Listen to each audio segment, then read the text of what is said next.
Oh my gosh. What? Hi, Elise. Can you hear me? It's funny because I can, thank you. Welcome. my life's a lot different now. Harry's gonna try to join by. Young kids. Yeah, Yeah. it's just I know we've T-ball. He's in what, England? Yeah, different. This is different late. continent. So I'm like, it's time. One less thing. But you did. Oh, yes. We got to turn that down. Yeah, it's 2 weeks. Serious. Yeah, was that all? It's only gonna be here. Yeah, It's a little bit delayed. Yeah, so So, it's not really line up, it'll be like so just 5 like minutes. So I could Life's nominate kind you of for the city council. That's I'll have the same Kyle excuse. Yeah. You know, even though he's got twice the number of kids I do. He couldn't. Poor Sammy. I could still have kids before yours. So that's kind of adjacent, I think. Especially when they've got. I know, that's right. Nice. These are kids. Grandkids. Yeah, it would be really hard. Yeah, that means they got. Okay, I call this meeting to order at 6 o'clock. This is the meeting for the Urban Renewal Agency budget. So they're playing T-ball right now? Yeah. Oops. Sammy, can we have roll call?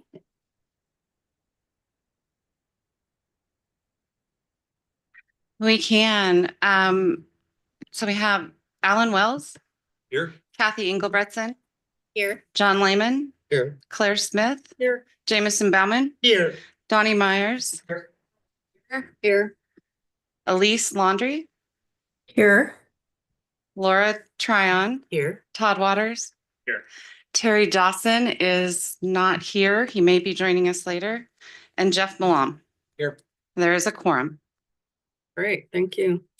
Do we have anyone signed up for public comment? We do not. Thank you. First item on our agenda is the minutes approval from last May's meeting of the Urban Renewal Agency Budget Committee meeting. And it is attached to your agenda. And I did read through this also. This one's much shorter than the last years of the regular budget meeting, of course. So take a quick minute to look. And if there are not any corrections, I will entertain a motion to approve the minutes. I'll give you just a second to look.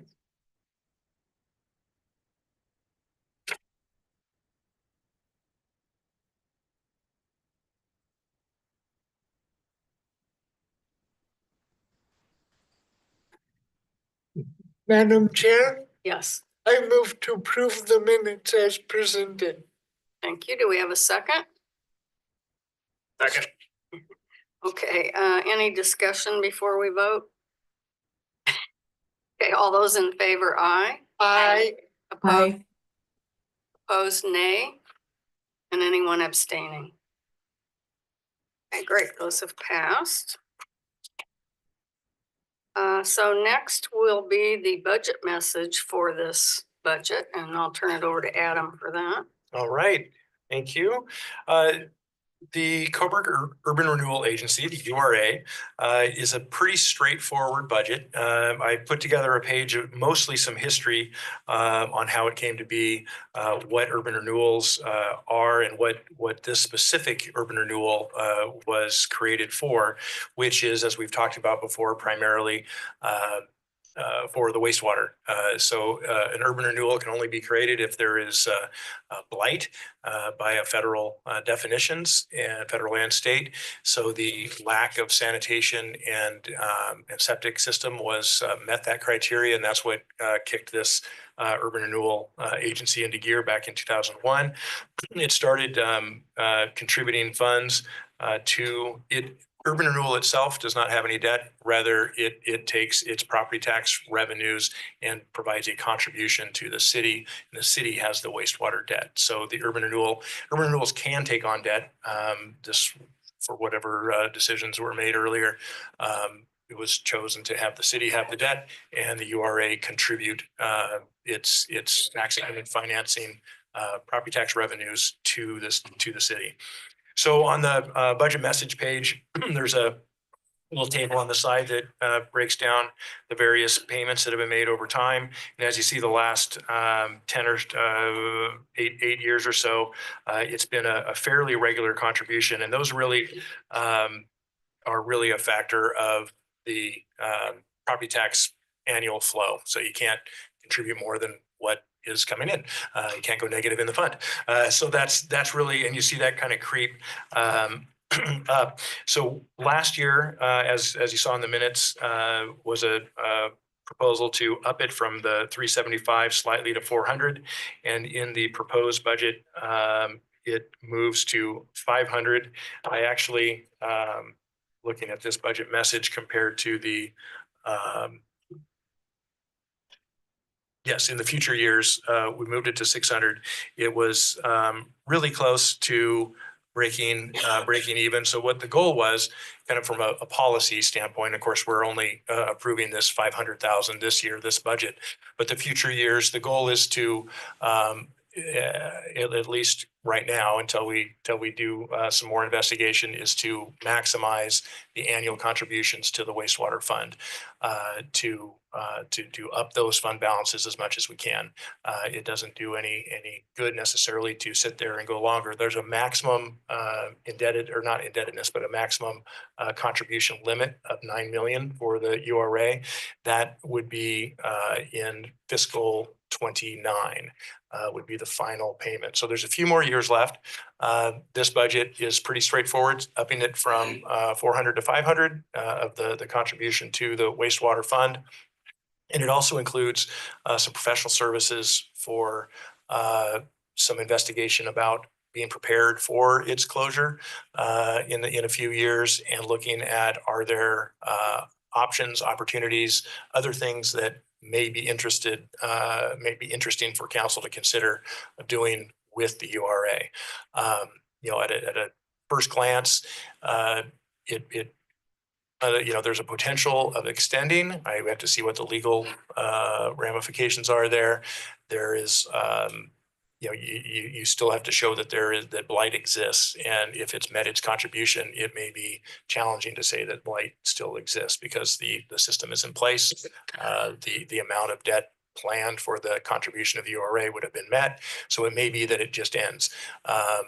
And of course, that has its positives, that increases the general fund property tax revenues substantially, and that would be part of our urban consultant would be helping estimate really what will that look like in 29 if that were to dissolve. What does that do to the property tax revenues to the general fund? So that's an analysis that we hope to accomplish using URA funds in this coming year for council. Still more to come on when that would be, probably in the winter, spring. That is probably enough said on URA. If there's the only other expense, at which we did get notice that it'll be increasing some with the changing requirements for the audit, is URA does pay for its share. It has a separate audit, so the URA pays for its audit, and it's expected to go up from approximately 6,000 to 10,000. And so that's recorded here.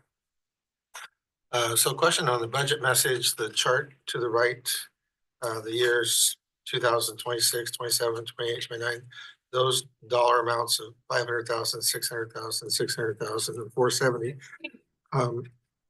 How does that compare or match up with the budget on the back sheet where it's 750, 726, 657, 614?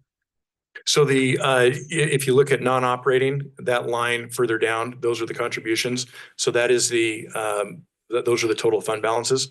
So it's the carry forward plus new revenues. Is that what you're? I'm just saying, it says 2026, 500,000 on the one chart. Mm-hmm. on this chart here. I'm just trying to reconcile the differences between that chart and the other chart. So earlier it shows the non-operating to be 500,000, 600, 600, and 470. So that's what that matches up to. Right. Yeah, those are the actual transfers or payments out, removal from URA. It's always I think I mentioned it before, the auditors, we debated about whether it's called a transfer, contribution, kind of the actual term for the movement from the URA to the city is debatable. But the end result is that it's taken out of URA and moved into the city budget in the wastewater fund. Then in those amounts, and to go any higher, then you would end up with some fund balances that are upside down. So that's kind of the maximum that could be moved over. And is that under intergovernmental in the wastewater budget? I was just trying to Correct. correlate. Okay. Yes. Yep. Exactly. Yeah, and we'll talk about that more when we get to the city part. But yep, you found it. Yep.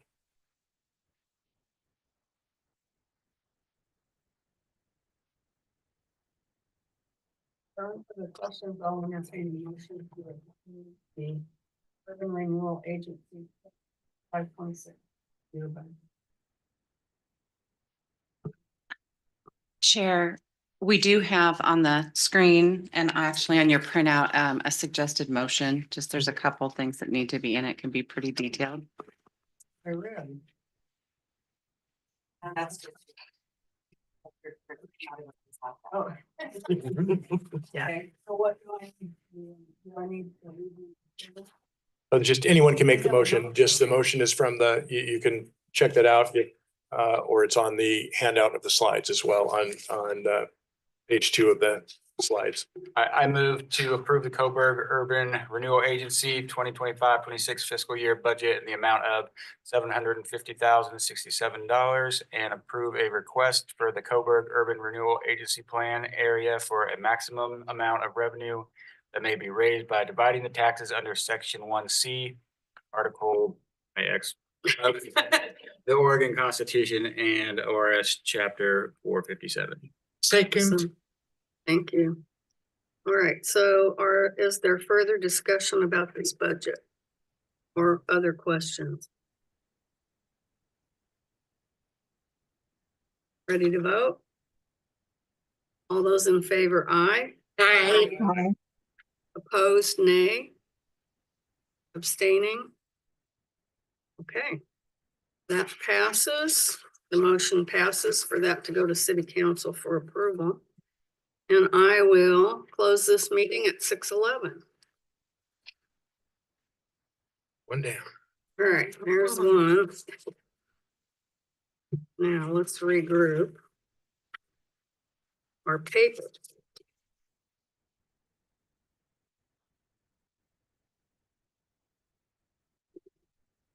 I will now call the April 29th, 2025 City of Coburg Budget Committee meeting to order at 6:12 p.m. Roll call, please. We have Jeff Malam. Here. Terry Dawson is absent. Todd Waters. Here. Laura Tryon. Here. Elise Laundrie. Here. Linda Krager. Here. Donnie Myers. Here. Jameson Bauman. Here. Claire Smith. Here. John Lehman. Kathy Engelbretson. Here. Alan Wells. Here. There is a quorum. Thank you. Do we have anyone signed up for public comment? We do not. All right, so first on our agenda is follow-up from our April 15th meeting. So again, I will turn the meeting over to Adam Thank you. to follow up with us. Yeah, I'll quickly, we didn't have a whole lot of questions that came in between the meetings, but I did put together a few kind of summaries of some things that were talked about at meeting number 1, just to help for context. So the memo page here has some more information on just a summarized information on the debt service. There was some questions relating to debt. So there's that there. And then page 2 and 3 of the memo, the attachments have the debt pages from the city's audit, which gives a really good 2-page snapshot of, I guess it's 3-page snapshot of the totality of the city's debt. Would you mind just Me with the paper, just so I can. I also, Adam, yes. excuse me a second. Uh-huh. I'm not sure which document Okay, I need to be looking at. Sorry. this memo. So I'm just gonna quickly go through it. It's Is it in this? hopefully that's not. Is it in this packet? Yeah. Two memos. The other's two. Uh-huh. Yes. I've already. There's read one with it. I for the just appointments that wanna is at keep the up end of with the, where everybody- So near the end of the meeting. this one. Okay, it'll say the topic is meeting number 1, follow-up items. I got it. Sorry. Yeah, there it is. That was my Yeah, stuff. there's a lot going on to try and. Okay, I don't think I have that one, or it's, I've read I don't this. have one that looks like that. I have this packet and this. Thank you. Okay, thank you so much. That's my stuff I brought. Okay. From last meeting. Everybody else have it? Okay, sorry there. Budget Thank committee you memo, now. right? Yes, there are 2 budget committee memos. I should have started with that. Okay. So the one, I think one has my name on it, one's. 6 o'clock.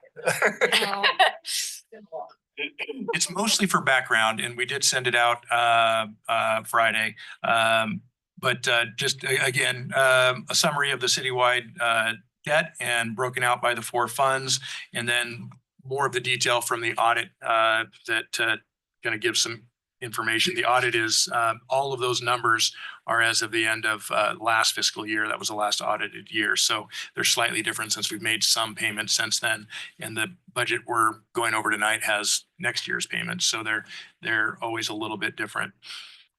Again, in the sheet, and then I have it later in the slideshow is another FTE count, just to remind everyone where our various, where our 15.1 people are located within the budget document, within the 4 funds, and how those are allocated, and those expenses, direct expenses relating to staffing costs.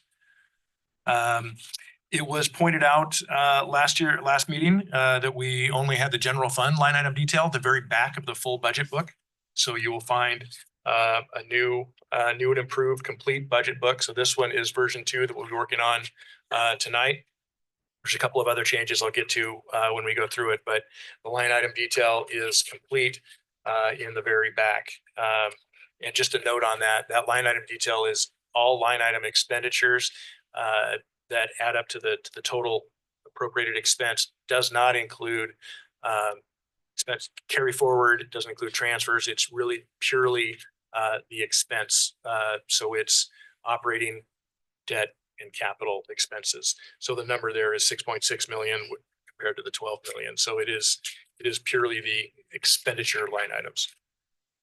I thought that it was very, very well detailed compared to the first version, so I appreciate the additional detail. Good. Yep. That was a omission on our end. Sorry about that on the first go around, but it's what feeds all the spreadsheets that then goes into the summary and the heart of it where the appropriations are. The 4th one is wastewater fund. Another slight change in this version 2 of the budget document we're reviewing today. The original one from 2 weeks ago had the 400,000 amount as the transfer from the URA into the wastewater fund. That was just an error on my part. I left last year's amount in there, so that's been updated to 500. So all of the totals throughout the budget summaries went up by $100,000. So it's just a little more over 12 million than it was. I think it was 12 million and $12. Now it's 12,112,000. Okay, great. And then the very end, I mentioned it last meeting and didn't hand it out, but the just some property tax legislation history from League of Oregon Cities, and a companion is just an overview of the revenue tools that are available to cities and kind of how they function, who pays, what gets taxed or feed, and all of that, and that's kind of the glossary of the full availability of revenues to any city. And that's put together by the League of Oregon Cities. So just another reference document, not directly relating to the budget in front of us. So that is the, I think, and then we have, of course, we'll go through the slides after the public hearing that we're going to talk about in a moment. We'll go through the slides of the rest of the meeting with the agenda we talked about at the end. But for a quick intermission, in order to receive state revenue sharing dollars, there's a requirement that the budget committee hold a public hearing to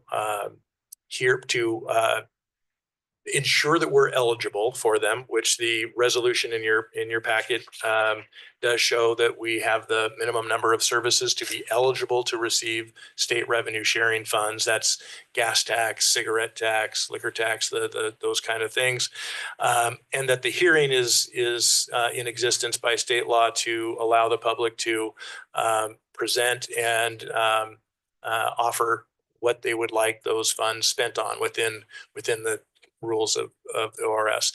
It used to be a much bigger deal. The amount of state revenue sharing was a larger part of cities' budgets. It has slowly become less and less. It's still really, really important, but less and less share of the overall budget. But that is the next step on our agenda, and then we can dive into the rest of the budget presentation and go through the expense side. We hit the revenue side last meeting. We'll go through all the expenses and capital and debt by fund and department after that public hearing.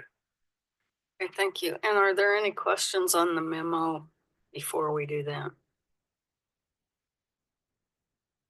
So the next item then is our public hearing. Resolution 2025-08, a resolution certifying the city of Coburg's eligibility and election to receive state shared revenues for FY 25-26. And as Adam said, we're required to do that. So I will open the public hearing at 6:20.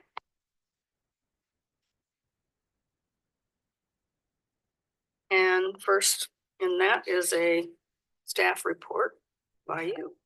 Yeah, maybe I jumped the gun. I said probably all of that before I'll reiterate real quick. Yeah, the city does receive and has in the past received state revenue sharing. They appear in two different places in the budget, in the general fund and in the street fund, and utilize those in the general fund for general government operations and the street fund for streets operations and maintenance. It makes up a very useful share, but not a majority share of the revenues in the street fund. Predominantly limited to the amount. It really just matches up fairly well with operations and maintenance. It is not typically enough funds for capital projects. I think it's 112 or 115,000. That really bolsters our operations and maintenance in that fund. And we'll talk about it more when we get there on the expense side in that fund. But that is this resolution that Sammy put together, also from a streamlining effort, was able to combine this resolution. There's a number of things that happen with the state revenue sharing after this step with council, and we have a new format for it. So I just thought I'd mention that as well, that I think it's a smoother, cleaner process that Sammy put together for us. Thank you. Do we have anyone signed up for public testimony? Okay, so we then are not required to do anything else except close it. All right, well, are there any questions or clarifications needed from the group? The question on section 3, it says that the city council is held on June 10th, 2025. Is that a future meeting that? Right. Okay. Yes. Yeah. Council the resolution actually gets approved by council, but the budget committee can't technically approve anything. Yeah. Yes, this is just the first step. Right. The opportunity for the public to be heard. Right. Yeah. Okay. Thank you. Well, then I will, not seeing anyone else wanting anything, I will close the public hearing at 6:23.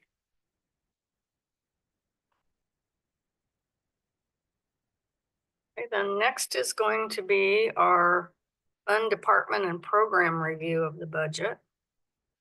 Yeah. I'll turn it back to you again. Jump back into the PowerPoint, and we'll pretty much stay on the PowerPoint plus the actual budget document, I think, for the rest of the show here.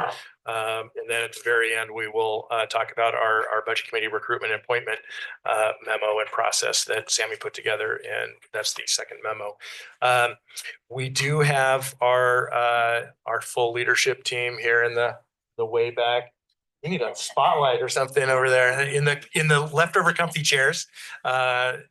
So what I was planning to do is step through, there's a few slides of kind of intro discussion stuff. And then as we go through each of the departments, and we'll go through them kind of in fund order, start with the general fund, go through the departments there. If there's questions you have for the heads of those departments or those programs, they'll come up and answer any questions you might have. And then we will go from there into the other three funds after the general fund: streets, then water, then wastewater. And that is Brian's probably going to actually pull up a chair here instead of stand the rest of the time, because those three are he and I together for those three budgets. But the rest of our team is here, and they were obviously a part of putting the budget together, went through all of the staffing and the operational costs, the trends, what contracts are out there, what expenses they're seeing, what their needs are from equipment, technology, all of those things. And that ended up in this budget document. So I will just get started on that, and we'll bring them up as needed. Next slide. So this one I just wrote up when I'm looking at our budget, other cities' budgets. Just thought I would share what I typically analyze and try to understand when I'm looking at a budget. And I thought we'd do this before we dive in. You know, obviously we've hit on the topic of fund balances, and for us, the declining fund balances, and that's happening across the state. So that's, I think we've hit that one.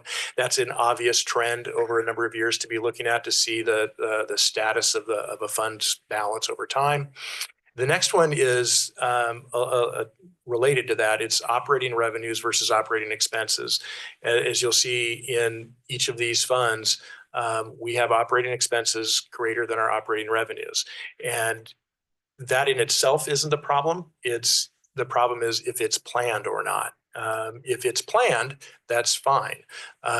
You may have, as the example in the street fund, we have about $750,000 that we got for the Collector Street project. We got that over a year ago, so we booked that, and that is fund balance that is carry forward to this year. So we will be spending more than we are bringing in this year because we had that money from last year. So that's a planned item where operating expenses are greater than operating revenues. Unplanned, is more like the general fund, where we shouldn't be having that because we don't have the cushion in the fund that we need. And that's really where you see, when you're looking at those and you say, why is that? Why is the operating expense greater than the operating revenue? And I think that's just from any public sector budget, probably any budget, don't even have to limit it to public sector. But there are reasons why that is planned and okay. There are times when it's not, it's survival, and you have something that you need to do to rectify it. So just something that I look at in all of ours and other cities as well. And then it came up last meeting, and it's a harder one to really analyze, and that is debt service load and the layering of debt service. And as the mayor and I were talking, there's a handout that we have here in case it's useful from the audit that shows our full assets. What are our assets? Because that's, of course, balance sheet stuff that doesn't come up into the budget process. But that is a component of, are we credit worthy? Do we, how much debt can and should we take on? And that's one component of it, is our assets. The other component is, do our revenues, are we able to pay that debt service? What ratio of that debt to our operating revenues in each of the funds? And then, like we've talked about, all of them have an extra piece that is the full faith and credit of the city, which then relies, at least to some degree, on our fund balances in the general fund, our property tax backed money. And that's the concerning area of our fund balances, that there are covenants in these debts that say you must keep a certain amount of fund balance in order to stay in compliance with the loans. So that's where the general fund is extra problematic. It's not just, are we making enough money to provide the services we want to provide, but are we meeting our other obligations that we've committed to in prior debt agreements? So the next one is capital expenditure, the pace and cadence over time. Are we, is a fund not doing capital? Is a fund doing a lot of capital? Is it doing, the same amount all the time? Again, those are strategies, and any one of those could be good. Each fund may have a different capital strategy, but I think that's the big fluctuation in every fund's budget year to year. If they have, like the general fund had Pavilion Park upgrades, that was a spike in capital that kind of doesn't mask it. It adds to the operating costs. So when you pull out capital, then you see what your regular operating requirements are. So just another one to look at over time. And that's one when we talk wastewater, we have not been spending capital in the wastewater, yet our fund balances are still declining. So that's a that when you hit a couple of these bullets, that creates alarm bells. The other one we always look at clearly that is typically the focus of every city's budget is staff cost, FTE allocations. How many people? Local government is a service delivery business, and service delivery requires people, and that is the challenge. And especially in general fund, where we'll see in a slide here, we're about half of our FTE count is in the general fund. So when we talk about struggles in the general fund, there's not too many places to shrink it. So that's why the leaning is revenue, because the alternative is staff reductions. And we do have some of those, and we'll talk about them when we dive into the funds.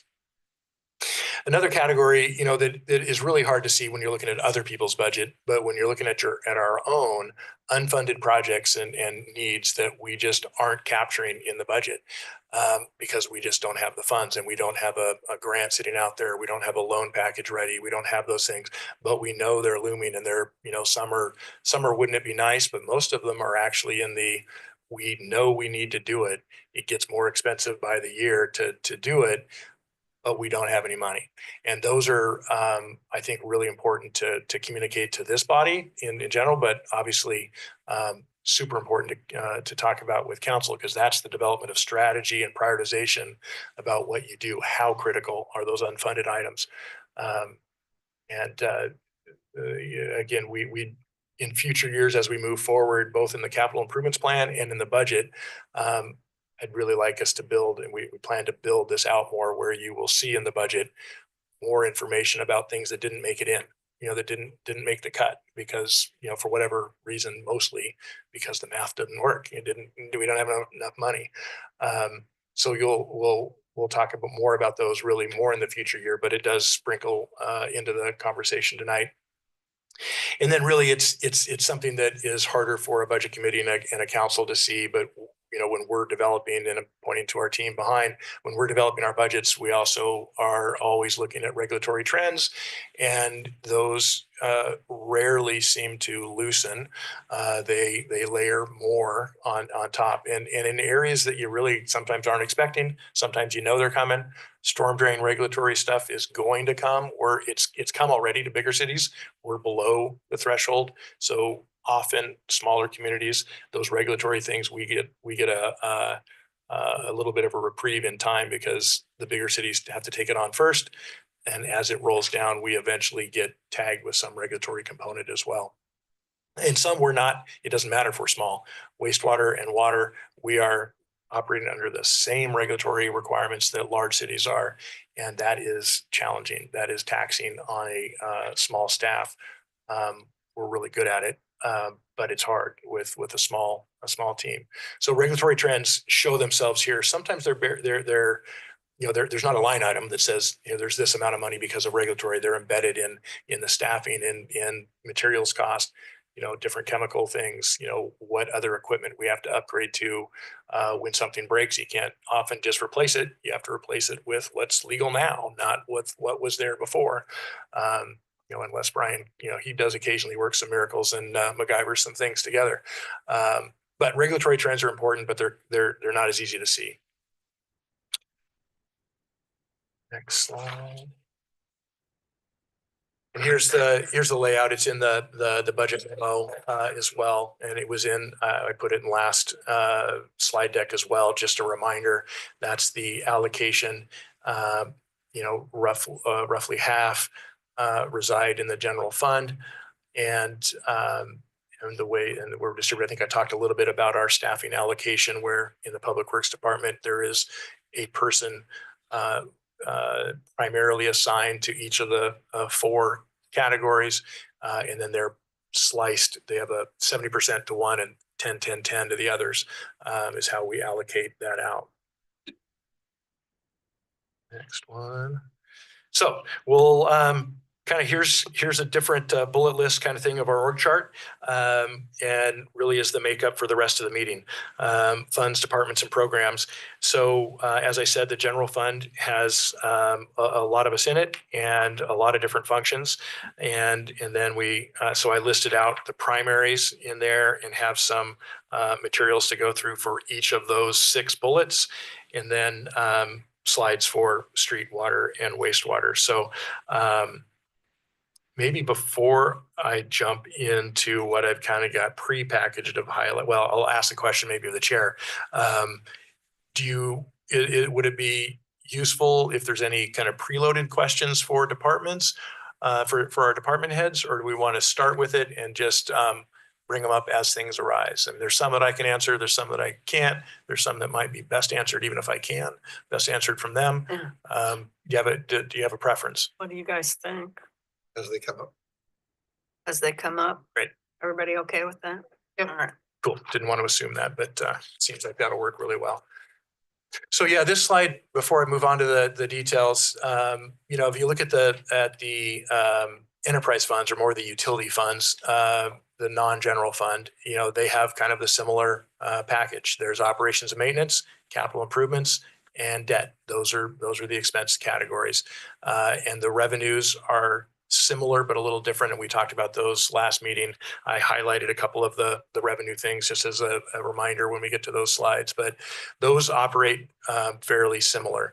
The general fund is unique and different, and every city has a different set of bullets. A lot of them have some of the same, but everybody will have slightly different bullets of what services they provide in their general fund. Eugene has a library, many do. There's some that have a robust recreation programs that are their own division or own department in the general fund. Some have courts, some don't. So there's a variety of things. So fire, we have a fire district. Often in a general fund, there's a fire department. So that is our list of the major functions in the general fund. And so we'll just jump in and go through those, and yeah, ask questions as you go. I'll hit the easy ones and or bring them all up to. Of other cities our size, particularly that have police departments, do all of them also have court departments as well? That's a good question. Maybe let's load that when, if you wouldn't mind holding, when either Mandy or Larry come up. I'm thinking the answer is yes. It's hard to have a police department without your own municipal court. Some have arrangements where they go to another. If they're in an urban area, they may have an agreement for another court. Mandy probably has some good examples that will help illuminate that. That's a good one. So we'll hit start with police. This is the one where I talked about staffing. This was opportunistic, where we had the ability, not the desire, but the ability to reduce staffing with some vacancies and some changes in the staff. The budget here is 2.5% reduction overall, and we talked about the challenge with with staff reduction of 1.5 FTE. It didn't reduce the budget as much as you'd think because we had, companion increases in PERS and in the police PERS is hefty. It's the highest PERS rate of all of the different rates for police. They have their own category of police and fire in PERS. It's 29 point something. I have a slide because somebody brought that up last time, wanting to know what our PERS rates are. But we were able to reduce staff. We have what I think is a really productive 3.5 FTE doing a lot of great things. I think it would be a challenge to, I mean, the conversation, if you reduce beyond this, the conversation is what do you have as a service level? Can you have a service level that makes sense? And Larry can speak on that more if you're interested. But the problem is that as with most police departments, the majority of the costs are people, and beyond that, the rest of the costs are very much not discretionary. It's not we choose to pay them or not. If you're a police department, you also pay into dispatch, as that bullet there is. That's a hefty. It's been nominally increasing each year. I would expect the next round of not the addendum years, but the next redo of that, we'll see a distribution that goes up quite a bit. But as you see, that's 50% of the total materials and services for the police department itself. And then there are other required expenditures for obviously specialized equipment, specialized fleet, and required trainings. And those, I think Chief has done an exceptional job at minimizing our training cost, piggybacking with other agencies, sharing, doing a lot of great things. Also really using our reserve program really well. I think that's another one where small cities our size, I'm not sure if they have as robust of a reserve program that we do. And we still are able to, with this reduced staffing, to maintain because of the reserves, the Harrisburg revenue contract that we have. They are really appreciate the services we provide there, which again is another mark of having a really good department. To have that council and that city manager and that community really value Coburg doing augmenting their sheriff's contract with some traffic safety support. And there's a couple other grants that Larry has been able to get over the number of years, and we're hoping to continue those and plan to. Future needs. This is kind of I didn't list that quite as unfunded, but it's nearly unfunded. We need to develop a plan. Again, we've been scrappy and smart in the fleet category. We will need to be looking at a fleet replacement plan, get a little more meat on the bones for that. So we aren't just kind of being hopeful, because it is very difficult to function as a police officer without a well-functioning vehicle. And then technology is both communications equipment, radios, the laptops in the patrol cars, and tablets and the things we need they need to operate. So that's in a nutshell the police department funding, and we talked about that in the opening message a couple of weeks ago. That does comprise a good chunk of the general fund. I think the policy level question is what does our service level look like at 3.5 FTE, and I think that's a bit of a question for the budget committee, but it's really mostly an ongoing question for council and really then the community is what is the investment that we are wanting and willing to make for a level of service for the police department.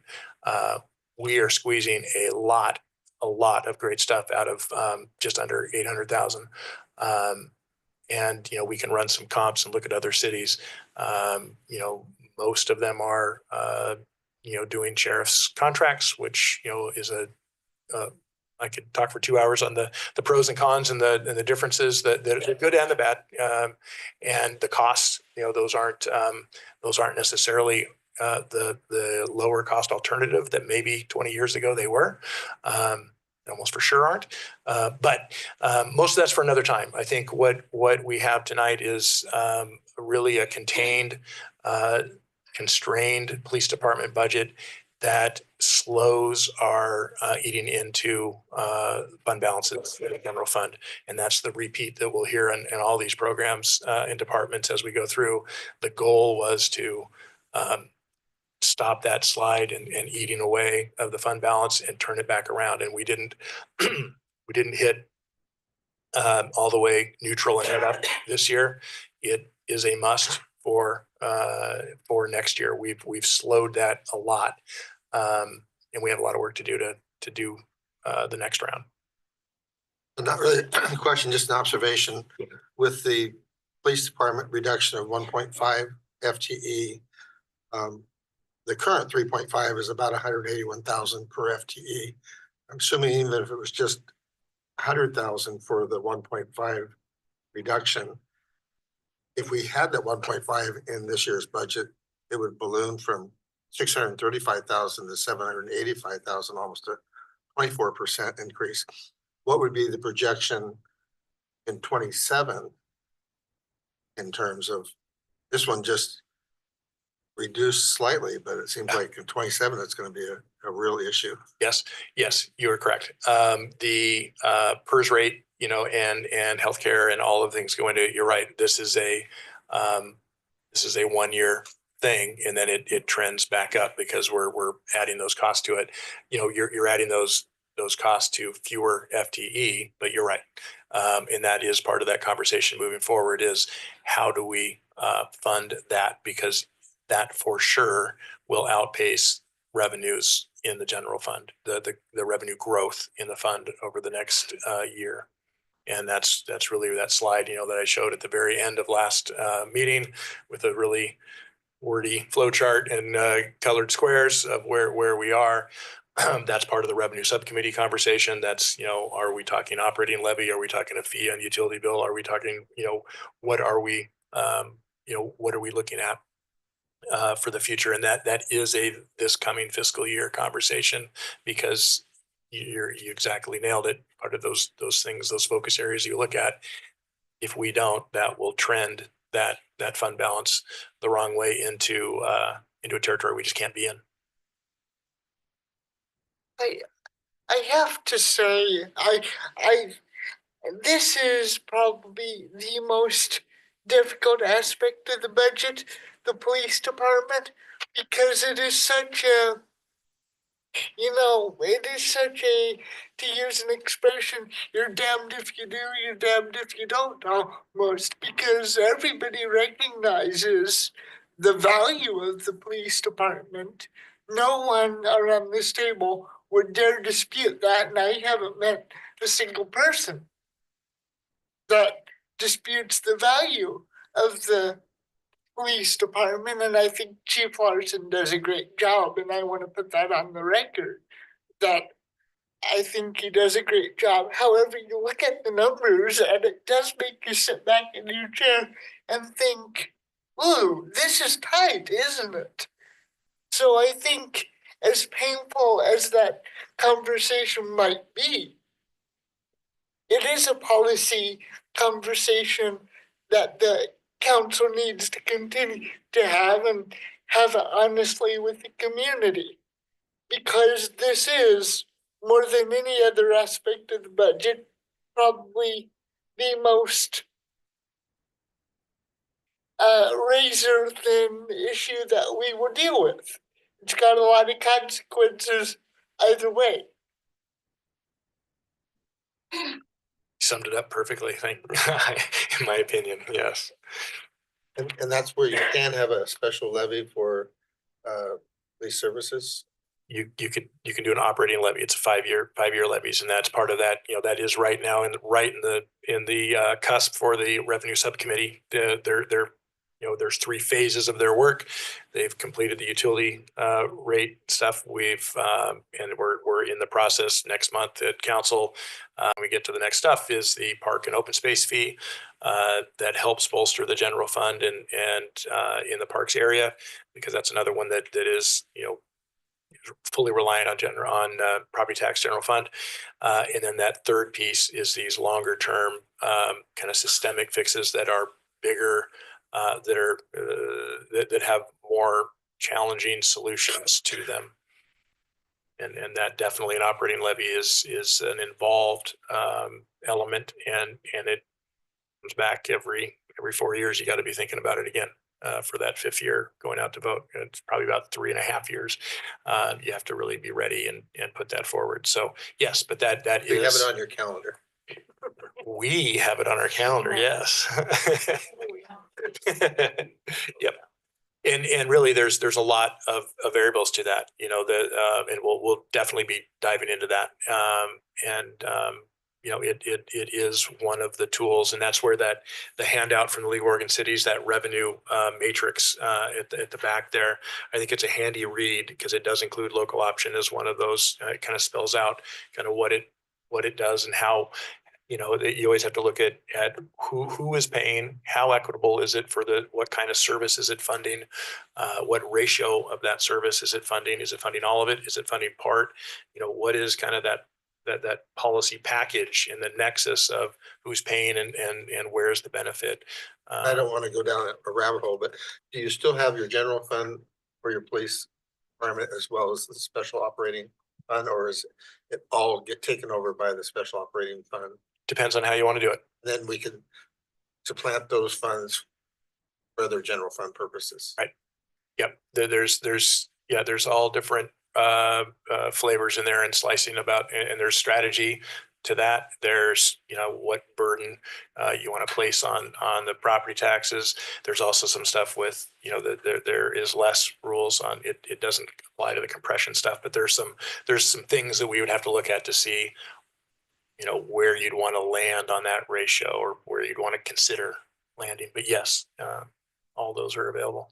I have a question, and perhaps you can answer, perhaps Chief Larson might be better to answer. What percentage of the police department is funded through direct taxes as opposed to fines and fees and that type of Revenue. Well, revenue? Yeah. that's really that's subjective, right? That depends.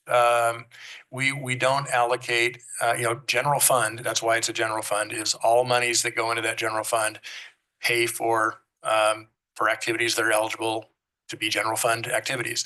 So there are some programs as we go through these that have a more natural nexus to like planning, land use fees, land use development fees. Some of that pays for part of the program. We don't really allocate all of the like franchise fees, property tax, the more generic stuff that makes up 70% of our revenues or so in the general fund. We don't have a mechanism, and most cities don't, that says, okay, this department uses property tax, this department uses this. We sort of have some that really are a very clear nexus between them, but legally, they're general fund revenues that the budget committee can make recommendations on, and council can direct where those revenues go. They aren't restricted to go to a particular thing, unless an operating levy, you know, that you go out, then that creates a restriction, and it must be allocated in the place that you put that out to the vote. So there are some exceptions, but property taxes are the ultimate in general fund revenue, where they fund the general operations of the city, and all those things in the bullet are general services of a city. So it's not quite easy. There, you know, the revenues, clearly the 50,000 or 51,000 in Harrisburg revenue, that is something that I would say is a direct offset to the expenditures of the department, because that is directly services they provide. There's some grants that are specific. So there's about 60,000 that you could say are that you take off the top of that 800,000. So the short, plain speak answer is you don't know.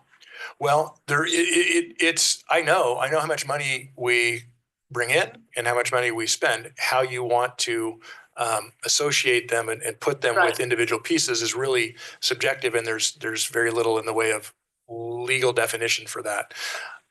Okay, that's interesting because that's not how, I'm not in charge, but that's not how I would do it. That seems like it would be helpful to know, to see that breakdown, but the rules are the rules and. Well, maybe I'm misunderstanding, I can provide a more of a breakdown, but it, how it's done, that there isn't other than the revenues that are for services that they do, grants and services, there isn't a clear way to say that's this department's money or that's that. Right. There just isn't. It's why it's a general fund. And that's why the utilities specifically aren't in a general fund. So you do legally have to count them separately, and they can't grab general fund money. They can't allocate that way. And I guess the other part that you mentioned is municipal court. There's always a debate in the city stuff is whose money is that? The court is very responsible for collecting it, just like utility money. The utilities don't get the money unless our utility staff processes the receivables, and that comes in. The municipal court has a role in that revenue, but as we see when we don't have the officers out in the field, if they don't have the citation volume, that revenue goes down. So it's a shared revenue stream just from the get-go, and that's really kind of general fund in a nutshell. It takes all of it to happen. It takes our finance director to help with that. It takes, so there's expenses and revenues that don't get kind of separately called out like they do in the other funds. And that's why there's other funds. Yeah, that makes sense. I think maybe perhaps what he was asking or getting at was just an idea of how much, money the revenue that the police and the courts do generate. So, through fines or bails and stuff like that. Yeah, just over 100,000, 101,000. Well, there you go. Thank you. That's Sure. a much simpler. Whose that is, I guess I went Right, around it. yeah, Thank you. yeah. Whose that is debatable. I skipped the Okay. part about what the amount was. But yeah, it's about $100,000, which is a Okay, little bit up, and we'll see got that. to the answer eventually. But I guess, yeah, we'll leave it at that. Thanks.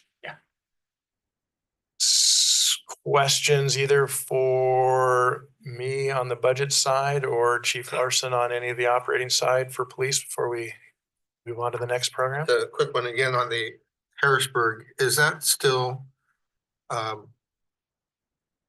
profitable, revenue neutral for us to continue to operate, or is it actually an expense that far exceeds the revenue? Well, because we have the reserve program that we have, that puts it in it's a good thing for us in a lot of ways, and still a great thing for Harrisburg. So I think it's mutual. I know we started off with the revenue, the reserve officer being assigned, but then we did have our regular patrol take over more of a presence than Harrisburg, as I understood. Yeah, it kind of ebbs and flows based on the reserve availability, right? So when the reserve pool is, whether they're gone or workloads and all that, because those are volunteers, it can, when that happens, then we do plug in, with our own staff, and then the chief obviously has some time, and we charge that in the contract for reports to their council and those kind of things. We started at $50 an hour, but it's gone up. Yeah, so it's 97. It's a blended rate. So we negotiated that one last year to really take into account a blend between the administrative overhead expense of the chief mixed in with the kind of fully loaded officer rate. So it's the trick is having it be a good deal for us and to be the revenue worth our effort, and providing the service we say we're providing. And so far, I think the chief's done a great job of hitting both. 97 seems a little bit low in these days. Well, Just got a plumbing bill with the other day. this is, well, they built in a little profit. We didn't build any profit. And we're using reserves. So we are wanting to make it fair to our partner entity, that they aren't paying for something that they're not receiving. Our equipment and. Right. I- Yeah. I too feel that you said it was 51,000 approximately revenue generated from that contract. Correct. I too feel that that's perhaps open to renegotiation to an upward degree in order for the city to bring in what it needs to bring in to help offset our cost. It's a lot of effort to go over to Harrisburg. It's a lot of time, it's a lot of gas, it's a lot of miles on the car. So I would like to see us getting even 5 or 6 more thousand out of that. Just really make sure that it is worth, we're getting the best value for money that we can for services that we're providing. I would like to see perhaps some renegotiation of that. I'll put that on the list. You know, of course, the challenge is them saying no thanks, and then we don't have any. You know, so there is the delicacy of a negotiation to you know, to the service we provide and the value the partner gets. But absolutely, we can talk about that more. About what the range of options are. And again, I'd have to just add that it's a mixture. We're charging that blended rate for the total hours, the 40, I think they upped it. It's been increasing a little bit each time. It's about 48 to 50 hours a month. And that is blended between volunteer reserve program folks and paid staff. So that is not all of those hours that we serve them in a month is not by our paid staff, and it's also with some reserve vehicles. It's, you know, there's quite a bit behind what I've outlined in the hourly, but yes, we could always look at that, and I could bring that forward to council. Well, let's put it this way: if they want more services than what they're currently getting, I'd like to see the revenue go up. If they want to keep it, if they want to keep the level the same, then it should stay. But if they come to you wanting more, I feel you have every right to say, well, okay, but we'll sit down and we'll talk about it. Absolutely. And we did that last year and went from the rate. You know, we went up significantly in the rate last year. The ongoing big picture thing is, as every city is wrestling with, they also have a contract with the sheriff's office that is in limbo. They are not sure what they can afford. That you know, every city is wrestling with the same things we're wrestling with. We may not have a chance to negotiate that if they are looking at saying we no longer have that 51,000. You know, Right. What we have is a tentative interest in continuing, and we have the contract back and forth between myself and the city manager to basically extend and add a few hours of the code enforcement piece of that we think we can do with our existing staff still. I want to be clear, I'm not saying that we shouldn't continue. I'm not saying that at all, so please don't be confused about that. I'm just trying to ensure that it is in exchange with the maximum amount of parity possible. Absolutely, I agree. Councilor Bowman, this will come back to count. Right. So all of these negotiations, as you're suggesting, will certainly. I just don't want the general public to be confused about what I was trying to say. Just wanted to throw that in. I know you said there's a lot to it. But with them contracting with SO, maybe not having the fund, that's something we might be able to pick up. If we're there on traffic, we also answer their calls for service. Well, we could we could divert into more on that. Short answer is probably not. Lynn County, dispatch issues and some other logistic issues that make it challenging. We would also need a multi-year, obviously, and then be able to pick up our staffing to do it. If we were to pick up the totality of that contract, we absolutely could not do it without at least doubling or more. We haven't done any analysis of that really. I think, my regionalization soapbox is absolutely, it'd be great to look into all those things. And Larry and I've talked about, what is the growth trajectory, and without worrying about whether there's a partner willing, but just is it feasible? There's some logistical challenges to it, but when we talk about operating levy, we talk about all future of public safety and policing, partnering IGAs, those kind of things, on a municipal to municipal level, I think are ripe. They're a necessity. I think it's been done a lot more mutual aid. A lot more of that stuff happens in the fire service, district to district. I've been involved in multi-district intergovernmental agreements, regionalization efforts. I've done some of that in Southern Oregon. We'll get there. That's part of the conversation. I think that's an element, at least, of the range of options. So I'm kind of hoping we're ready to move on a little bit. I know this is a hot topic. It's very important to me as well that we have adequate policing, but it is only one part of our budget, and a lot of this needs to go to council at some point. Yep. So if we could keep the focus a little bit on this budget to make sure we have that in mind for our task at hand tonight, even though some of this discussion does help us understand if we want to suggest something different in the budget too. I do understand that, but just thinking maybe we want to cover some other areas. Yep. Thank you. So I'll jump into parks. This is another of our functional areas in the general fund. The staffing is 0.8 FTE on the kind of the field work, and then there's we've kind of internally allocated about 0.2, and that's tag teamed by a number of us that really round that out on the admin side. But the field work that everyone sees is more of is 0.8, so it's less than a person that's dedicated to maintaining the parks. You see the personnel expense in the next bullet.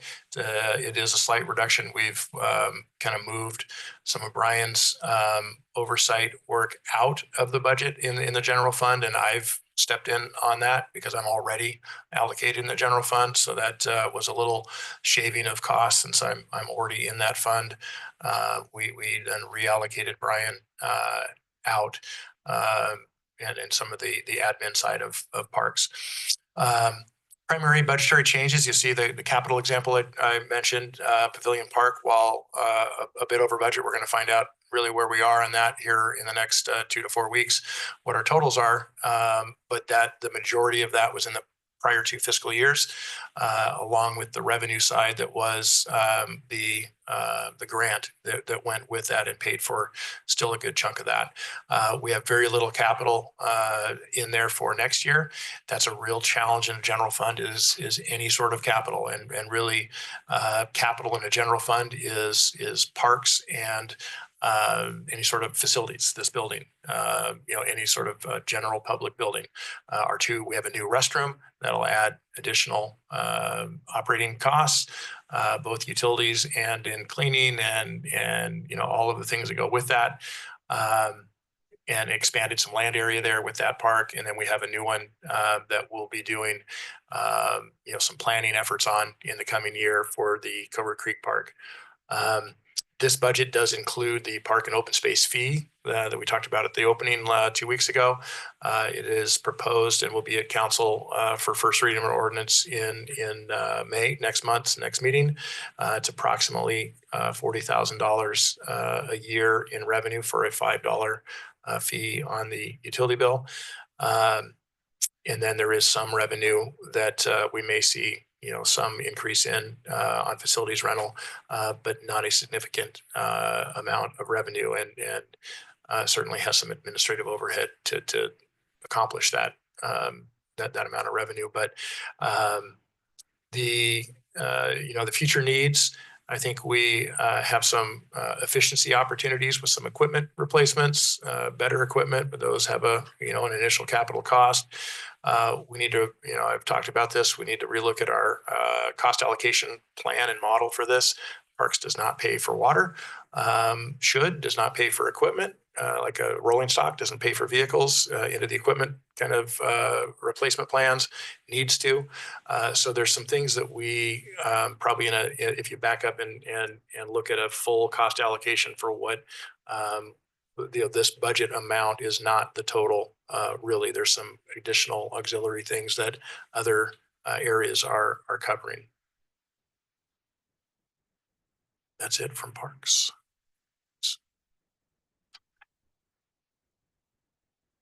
And we did present this to the Park and Tree Committee last month, and we have talked about the Parks and Open Space fee, been really hitting them, make sure they're really aware of the budget and what it is. And they've had some really good conversations, and Councilor Smith's been great as a liaison to help that conversation. And I'm glad that you did the facilities rentals, because that was one of the questions is, how much that generated. And there was ideas in that group that we look at that and possibly increase them compared to maybe them researching other parks that have similar structures and what they charge.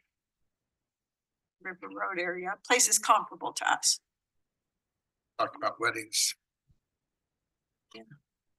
Well, just to at least make sure that if you can reserve one of the shelters or the parks, that at least you generate enough fees to pay for the FTE to clean it up and deal with it. Yeah. Yep.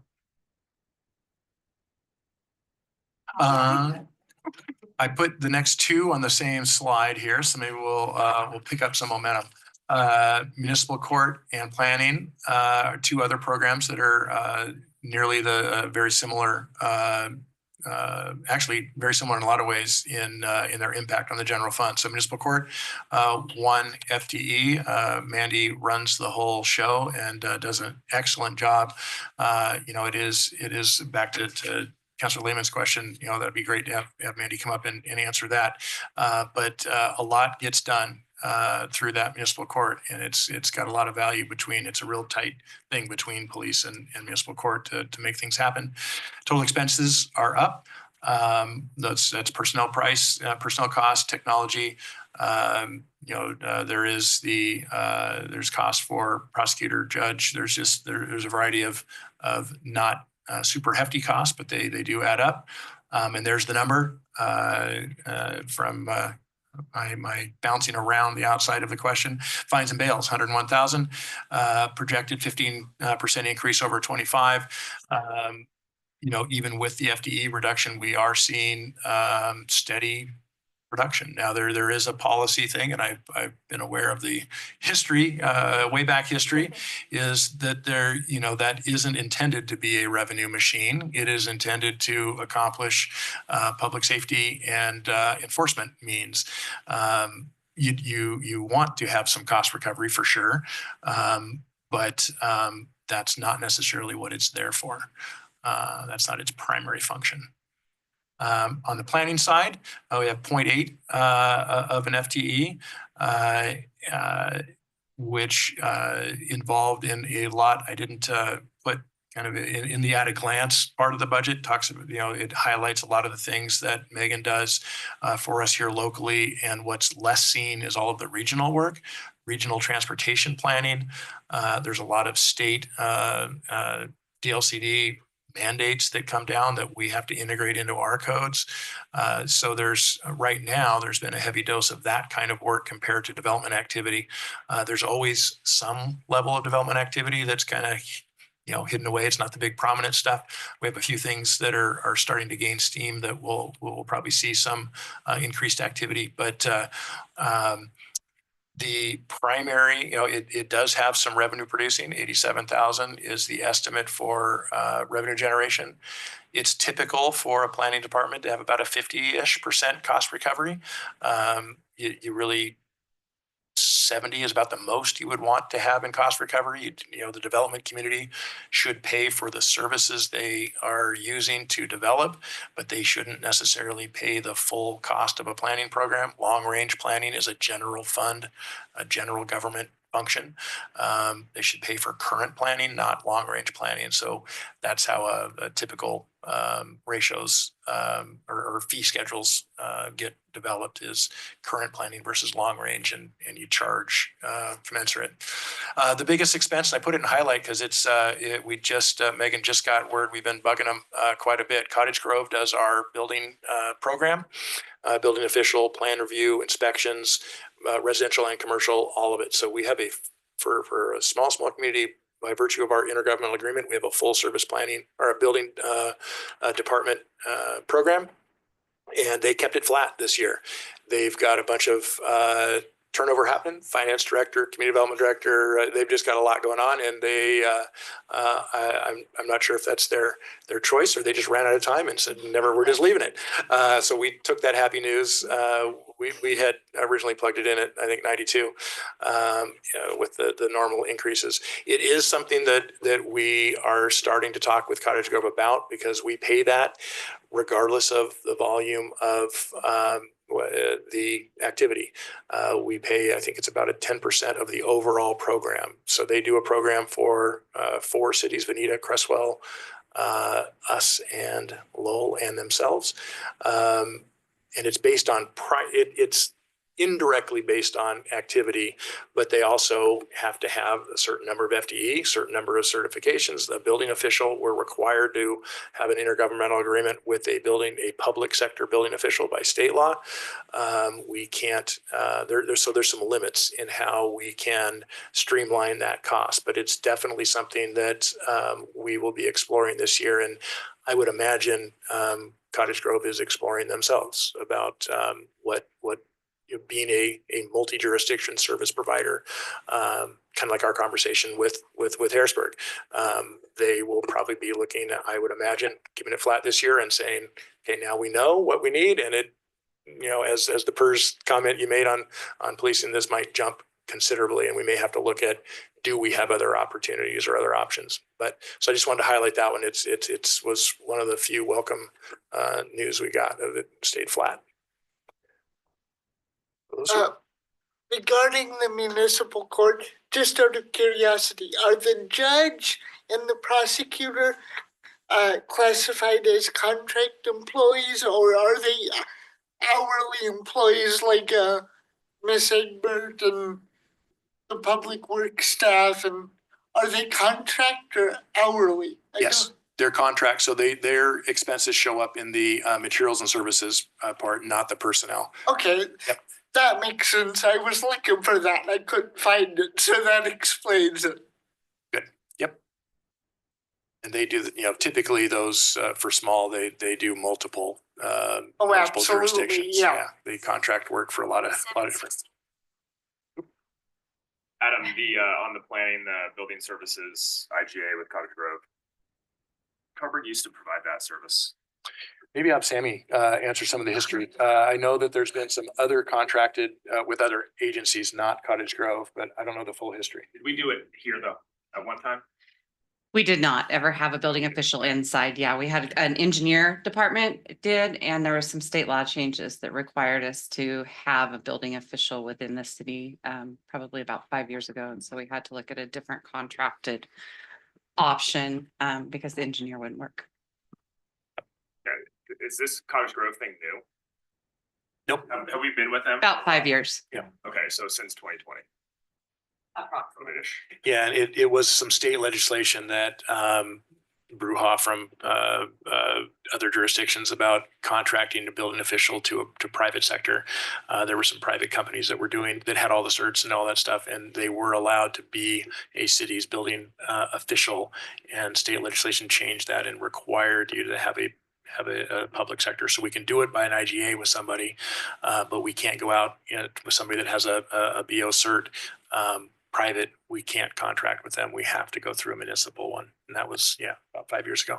Yeah, before Cottage Grove, it was somebody out of Veneta, but it may have been a private, to your point, perhaps they were a private business. And and they were providing that service like an IGA, but it was a private sector. So now it has to be public. So, there's some challenges for us in our volume and the variability of our volume in having somebody say, "Oh, sure, we'll take it," and what they would charge is they're gonna have to give back their staffing level necessary to absorb our fluctuations with a really low baseline and some peak fluctuations were maybe a challenge to serve. But we're going to be poking around at that because right now we are, if something significant changes with the Cottage Grove, we don't have any real solid backup right now. So Adam, the other option, as I understood it, was each city had to hire a full-time building inspector and we couldn't afford that. So we did the intergovernmental agreements with the smaller cities and shared. Is that correct? Right. Right. Okay. Yeah. The model is you have to use a public sector, and they allowed the intergovernmental agreement. Otherwise, I mean, you could hire somebody part-time if That'd you be a found lot. somebody who was interested in just doing that. But building official is a tough gig, and it's a lot of certs, and it pays well.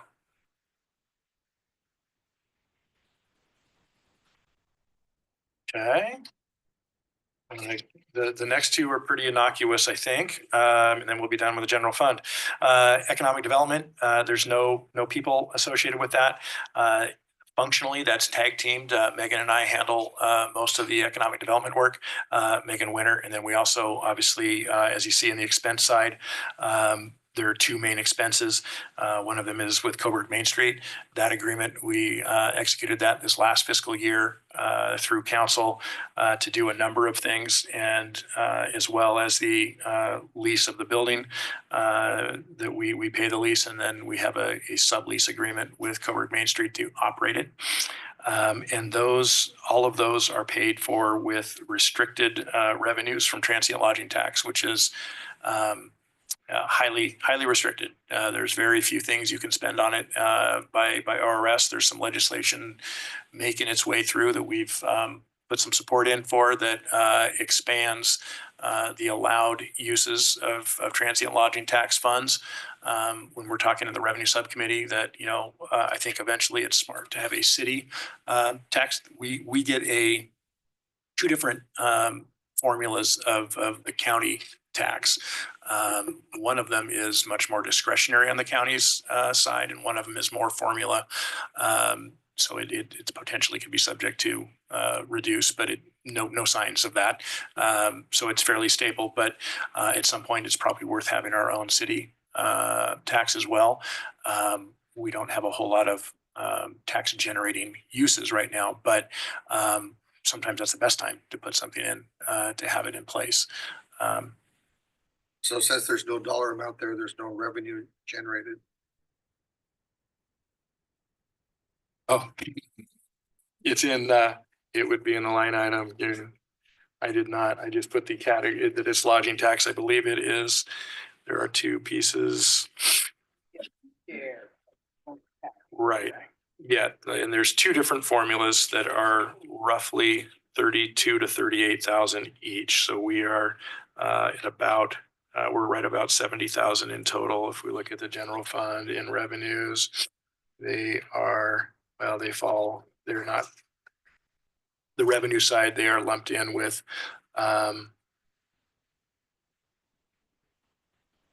taxes and assessments. So they're in that top line item with property tax, but it is roughly 70,000. And are we getting any revenue from the IOOF building? No.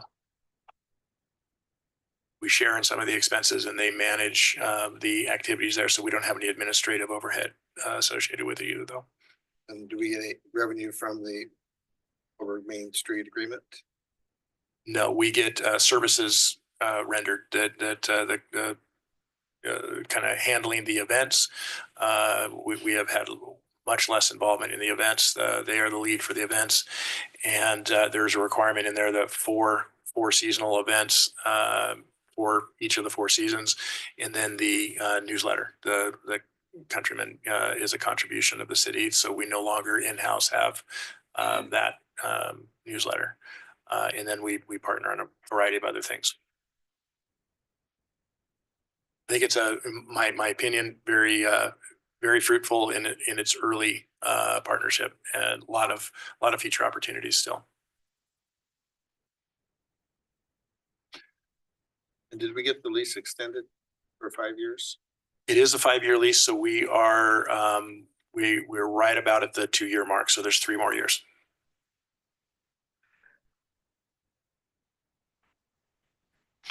Okay, so that is the general fund, and if we want to dive into the page, it'd be 27. That is the general fund, on the budget document. If there's any questions there, it is, as you see on the proposed, it's 2.2. I did have a question back on the previous page.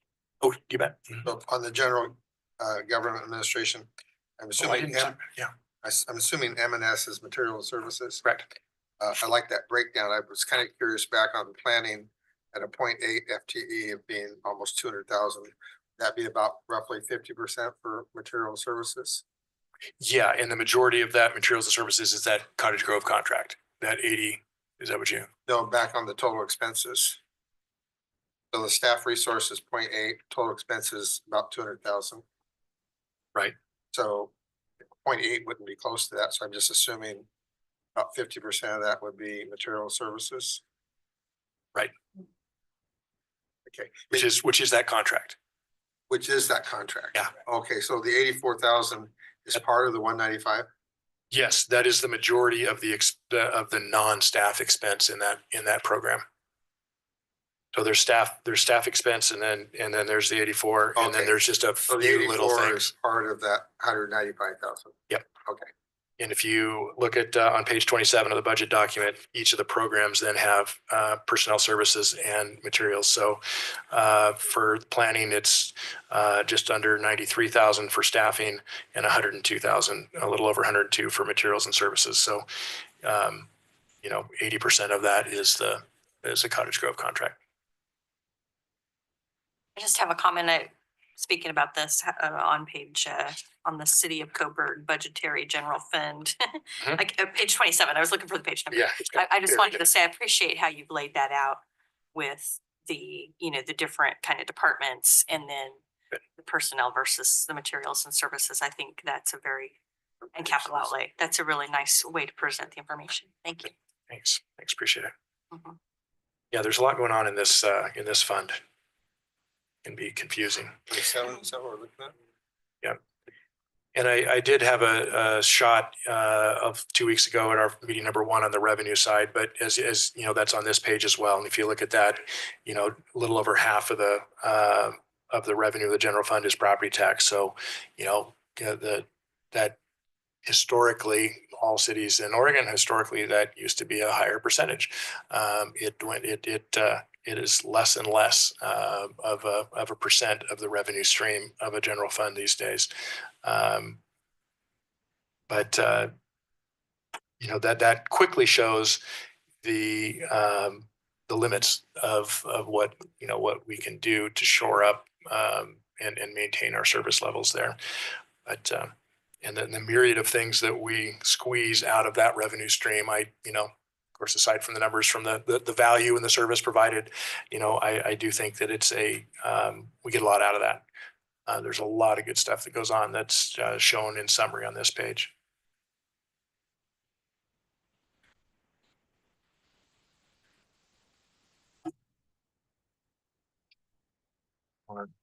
Bounce over to the other funds. All right. Like I said, these follow a little more, they're a little more straightforward. So the street fund, and here's that revenue to expense ratio that I was talking about in that early slide to kick off the meeting. And again, this is the example I used because it is where expenses are substantially higher than the revenue in the operating for this year. That is okay. That is planned. The primary carry forward is at 748,000 from a prior year grant that we'll be spending on phase 1 of the Coleman project. So having expenses higher than the revenues are to be expected and are okay in this case.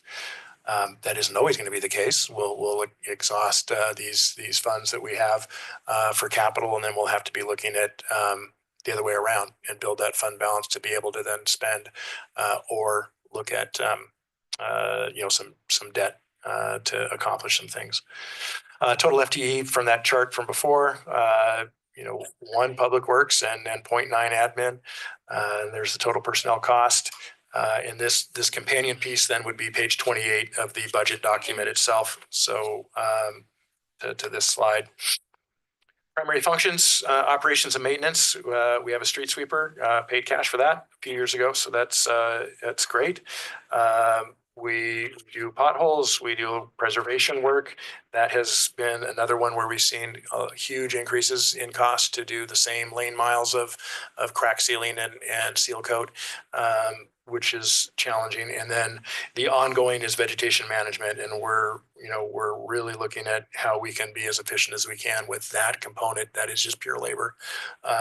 There's some things that we have for storm drain projects. I think we can eliminate some areas for vegetation, but we won't ever get out of that business. There's a lot of unimproved right-of-ways that need vegetation management, and it's not all just weed eater work or mowing. We have increasing amount of storm drain swales that are a little more delicate by design because they are not just weeds; they are storm drain systems. So that'll continue to be an issue. I noted the capital improvements. That is Coleman Street Collector Phase 1 with an objective of being a project price that matches that $748,000 of carry forward. That's the target we're looking at to spend what the MPO funds were and not use our own funds for that. I listed the revenues, and here's where the state revenue sharing conversation from our quick public hearing. The gas tax portion, this portion of revenue sharing lands in the street fund. The rest of it is in the general fund, much smaller. This is the predominant share of that state revenue sharing. We have a pretty diverse revenue stream for a street fund, which is really good. Local gas tax, transportation utility fee, that's the tough on the utility bill. And then the tree fee is shown with the proposed tree fee increase that will be heard in front of council next month. If that is not chosen to move forward on, then the revenue will go away, and then the commensurate expense will go away as well.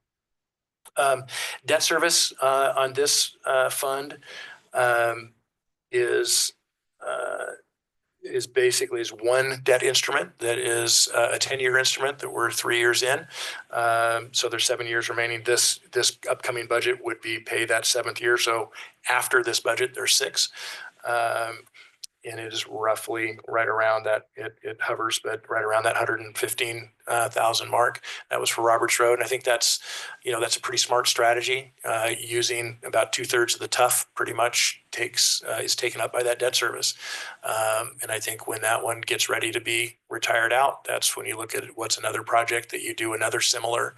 This is through OTIB, which is Oregon Transportation Investment Board.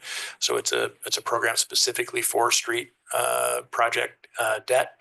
So that's one that is a tool when we look at our backlog of streets.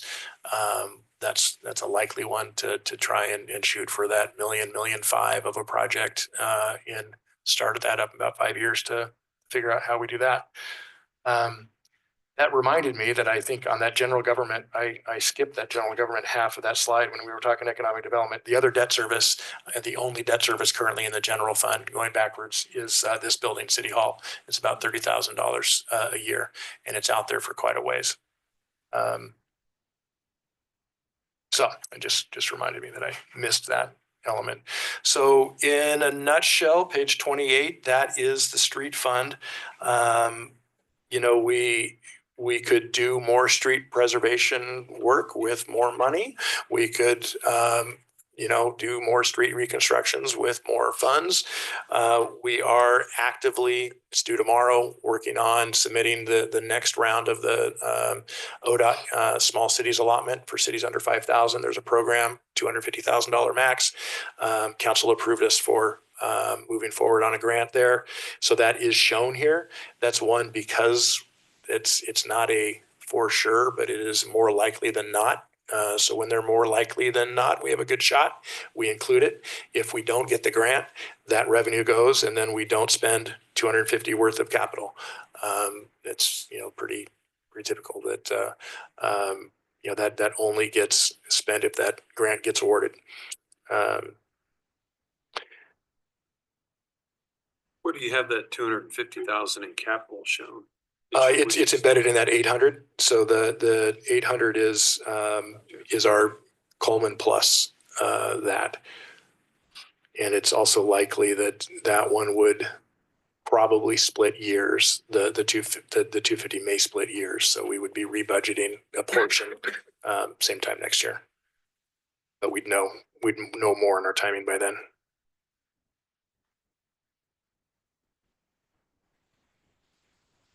Any other street questions? Okay, we'll go to water. The slide corresponds with page 29. Here's another revenue to expense ratio. Again, this one much higher, about 600,000 more expense than revenue. And again, this one is in the good or planned category. We have a significant water loan was in place when I got here, and projects happening, and we're still drawing down on that loan, getting disbursements. So that shows up on page 29. That will show up in the loan proceeds under budgetary sources. That's the 1.3. That's what we have left in that loan. And we're planning on spending it all. We have to spend it all. It's due by the end of February. It's been extended twice. We've got extensions twice on that loan. Doubtful to get another extension. So that is the Stallings. That's completing the Stallings project, which is connecting up. The well has been drilled, but we have a treatment building and SCADA controls and all of the things that go with treating it, and then a transmission line to get it to the intersection of Bottom Loop and Coburg. And that's what's left of that project.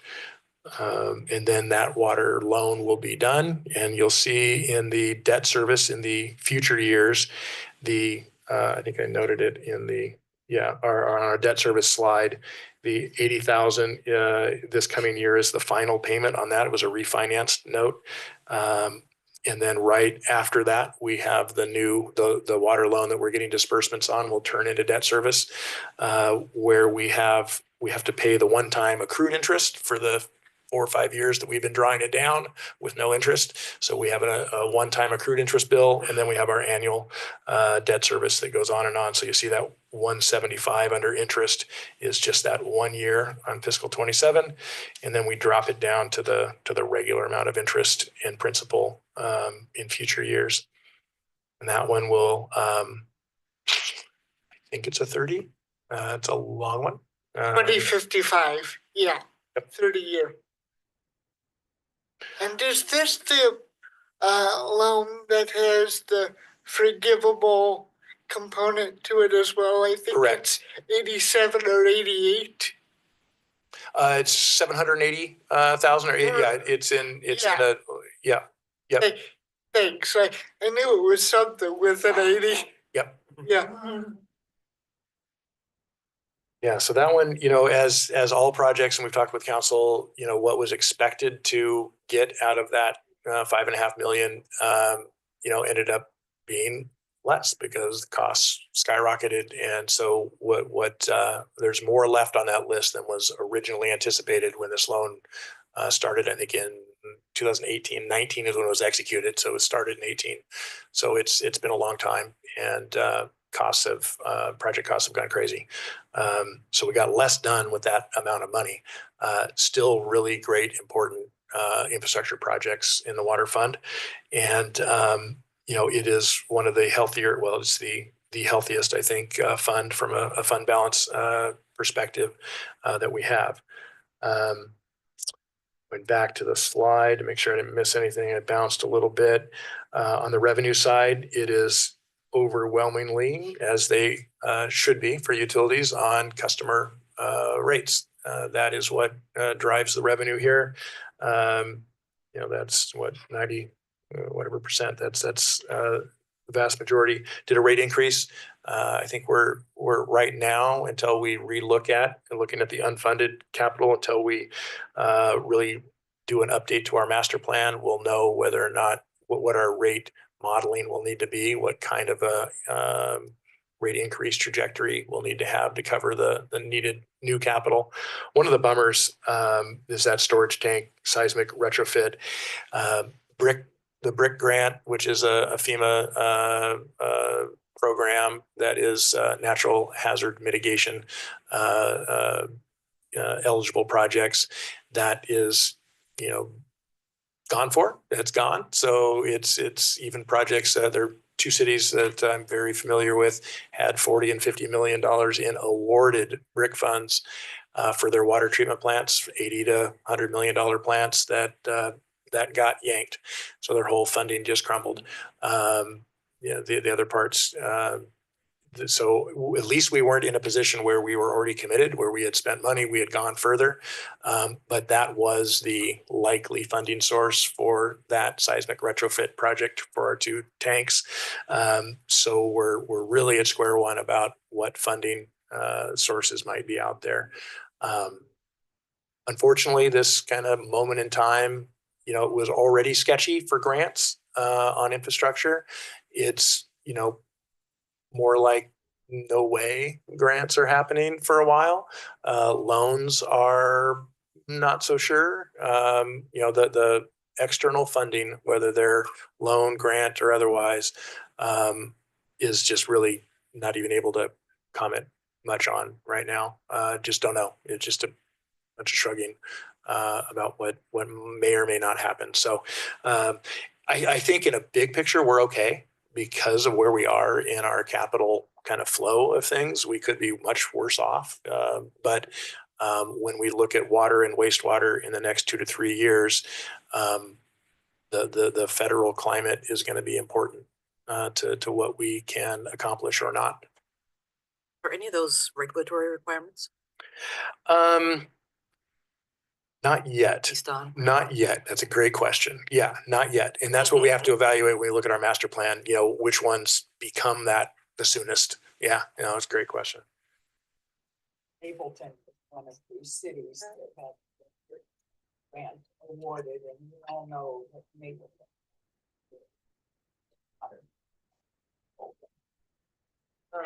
Yeah. Grants Pass, Ashland, a lot of water infrastructure projects that where the BRIC was a substantial component of the funding mix are just kind of dead in the water.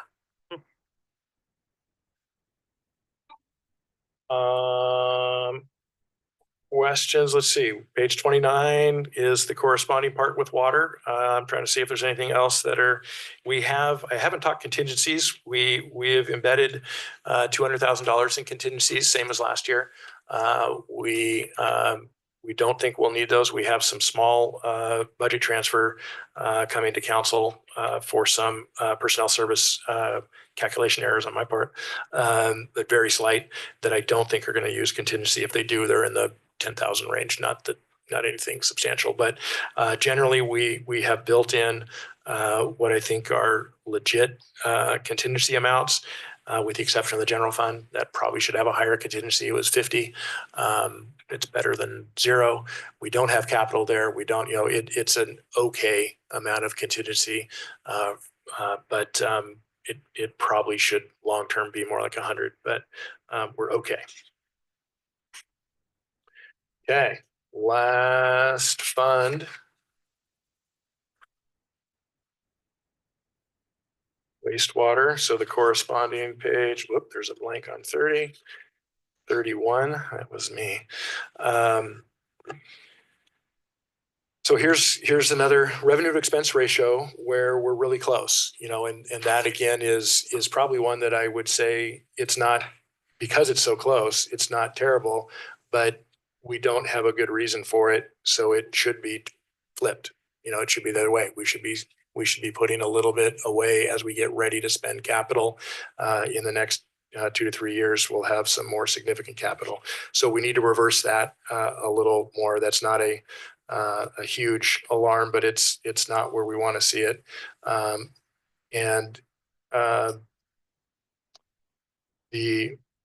We did do a rate increase. So on the revenue bullet there of 920, we're going to do some auditing to make sure that we're allocating that correctly out throughout our customer base.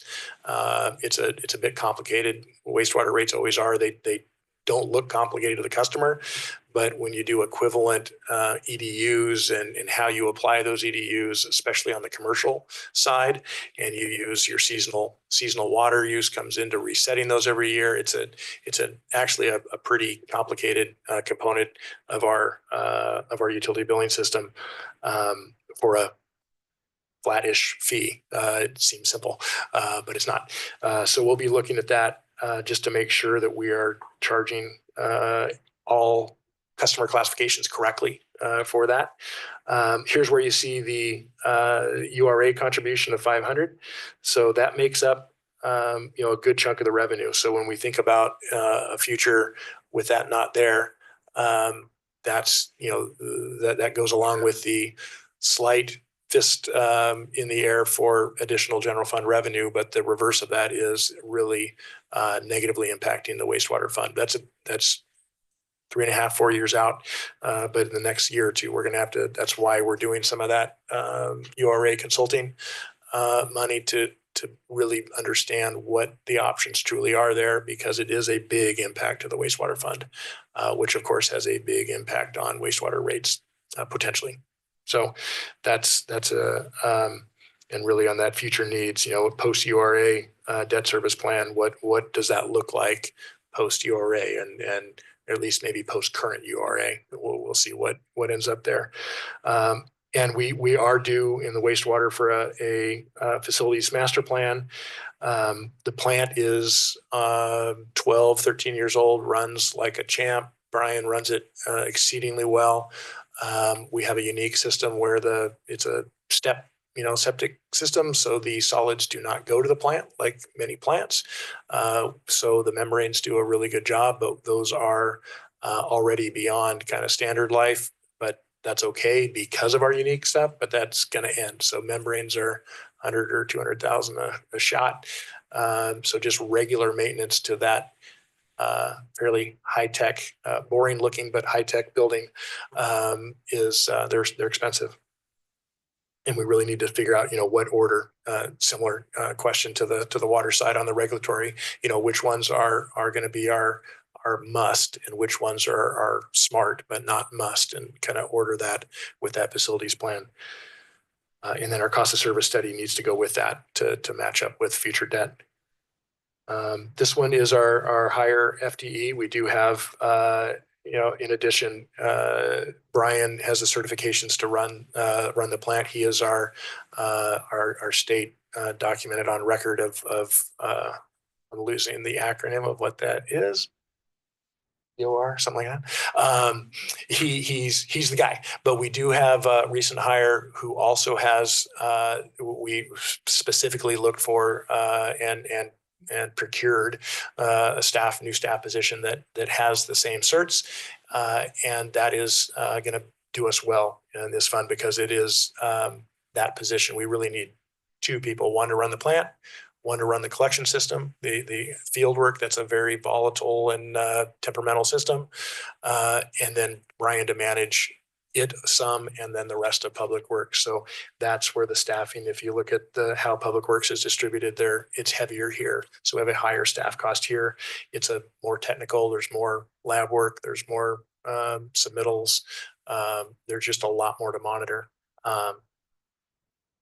But we do a great job. We have people touring it. People want to look at plants like ours to see how they're functioning, what, to consider for their communities. So Brian's hosted a number of different councils, public works people, those kind of that tour our plant. I was gonna say the same thing. Yeah, hadn't thought of that. That's a good one. I'll add that to the list. Consulting fee. Yeah, the last bullet there in that debt service, this is the kind of that double ouch. This is the 2055. It's a lot of money and it goes on for a long time. In the wastewater world, it's unfortunate. It's not uncommon. USDA loans are the kind of usually what gets landed on if you can be eligible for them, because they go out the furthest, which means that your rate increases are tempered the most. You don't have to raise rates as much because you spread out your debt over a longer period. So your annual payments are lower. So then your rates don't have to skyrocket as much. The bad side is you basically have to replace your plant before you're done paying for it. And that is whenever that time comes due, and some communities are dealing with that now. So whenever you see giant spikes in wastewater rates, that's because they're in that spot. Those towns are probably have debt on their plant and need, if not full replacement, major upgrades. And that is that regulatory piece. Wastewater plants are highly regulated businesses for good reason. So a portion of that retires in 2036, and then about the 60 or 65% of it leans on for a long time. So we'll be in this stagger position likely, and having to get somewhere near 2036 where that one drops, and any significant new debt is going to have to fit that window. I don't see a scenario early, but don't see a scenario where we could layer on another piece of debt before we have at least that first one cleared off the books. But that's always the gamble, is if things regulatory stay good, if the plant operationally doesn't break, all those kind of things have to go right for it to hit the financial models. And that's why we also have the master plan to help us figure that out. That I think covers that slide. And then the page 31 is the layout, the budget layout of that operation. Shouldn't, on the URA in revenue, shouldn't 27 and 28 be 600,000 for those? Isn't that what was projected on the? Yes. So right when I said it at about 6:05, I knew this was coming. I got page 31, the future years 27, 28, and 29. So yeah, my preference with that is to leave page 31 and leave the budget as is, and ask your forgiveness to correct down the budget message part of having those all be 500s. These are out years. So the current year is what we put in, but the out years, if everyone is amenable to just leaving those 500s in and moving that down, what I was doing was seeing how would 600 work from a cash flow, in and out of property tax. When you get to that final year, it does, but it's really dicey, and I lost track and did not change that back to 500s. So my actual recommendation is that we do the 5. I realize that makes a future year inconsistency. We can do either way. Trying to think which one. We have that in the approved at 600 there in the future year. We better change it to 6. Never mind. We better make that consistent. So we will.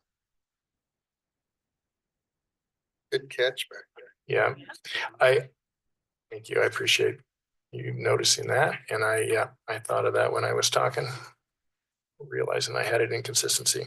Yes. That one is actually the Remaining. beyond. That's the year beyond that's even in the budget, I believe. Yeah. It would be, that's due Those in in there. 29, which would be the. Adam, is it changing with fiscal year 26? Well, No, that's fine. No, okay. no, that the 500 is just yes. 27, 28, 29. So all the motions, everything we're doing, it's the future year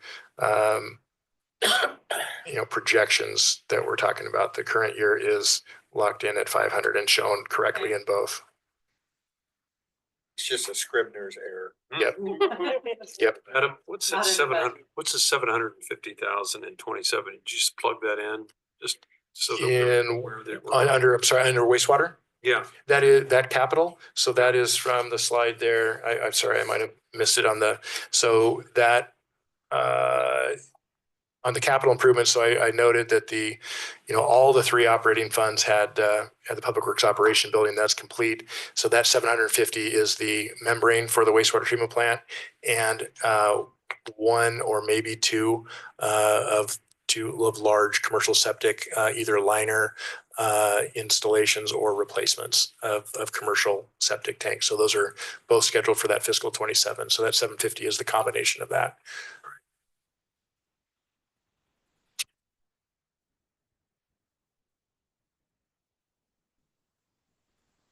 And so are we to the point of any further questions about the budget? Yeah, we can flip the next slide. I have one question, There we actually, go. if I may. Sorry, this is more informational or educational. With the URA funds or the revenue that's collected by the URA, is that like in addition to the property taxes that are collected for our jurisdiction or the city? Or like an additional tax, or is it part of the property tax that comes into the city, but we just take that and put it in the URA bucket? Kind of a hybrid.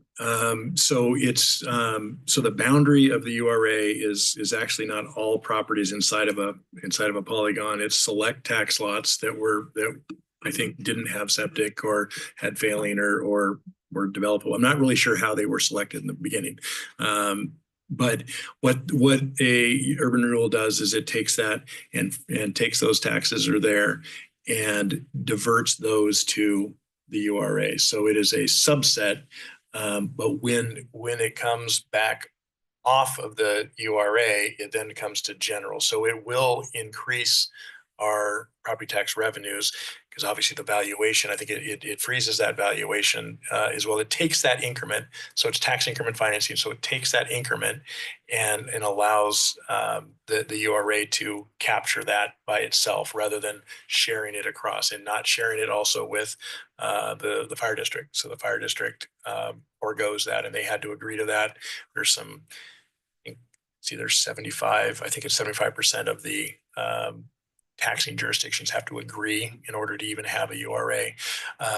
So this is really why it gets complicated. And that's really why another reason to have a consultant to say, okay, here's what actually is going to happen if that goes off the rolls. Here's how that blends back into kind of the world of no URA existing. But it will be a net increase both to Chad and the fire district and to the general fund with it gone, because there's quite a bit more valuation in that area, which is the intent, right? Is to take a blighted area, use that tax increment to make public improvements, to make them more developable and more usable. And then once it's done, that is taken off and it now then goes back to the entirety. It doesn't get diverted off for that one purpose. So it will help us. I need an expert to say how much, how much it'll help. And there's really just a couple of them in the state that do that work. It's a very niche thing. There's one or two consultants that do it.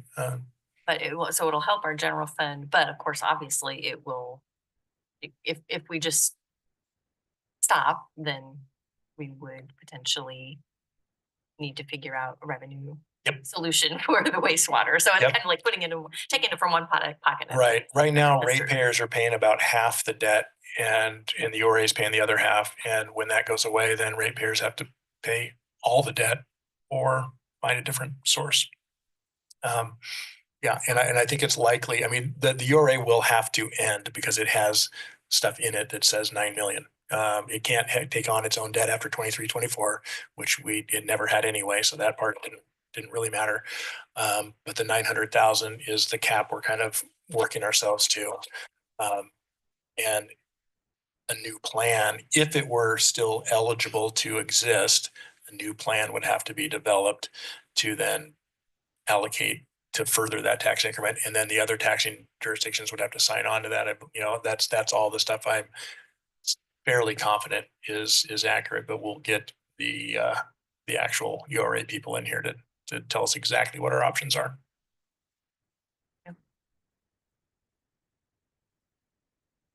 So as far as our process, you know, once we have our questions answered and we're comfortable to vote on the budget, then we will have a motion to do that. And after that, it goes to council. And then council has another chance to go through and actually make the final approval.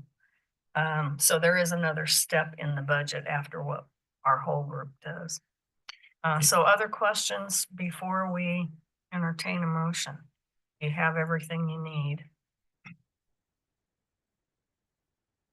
Adam, I think obviously just from looking at the numbers and from what you've shared, it's kind of a combination of a revenue issue and an expenses issue he's facing. Looking ahead to 25 and maybe 26, 27, in your opinion, what's more important to get right? Revenues for the city or? Yeah, awesome question. It is, I think my opinion, you know, is that we're doing as good of a job at controlling costs that we can, given the service levels we're, you know, expected to, that we're agreeing to do.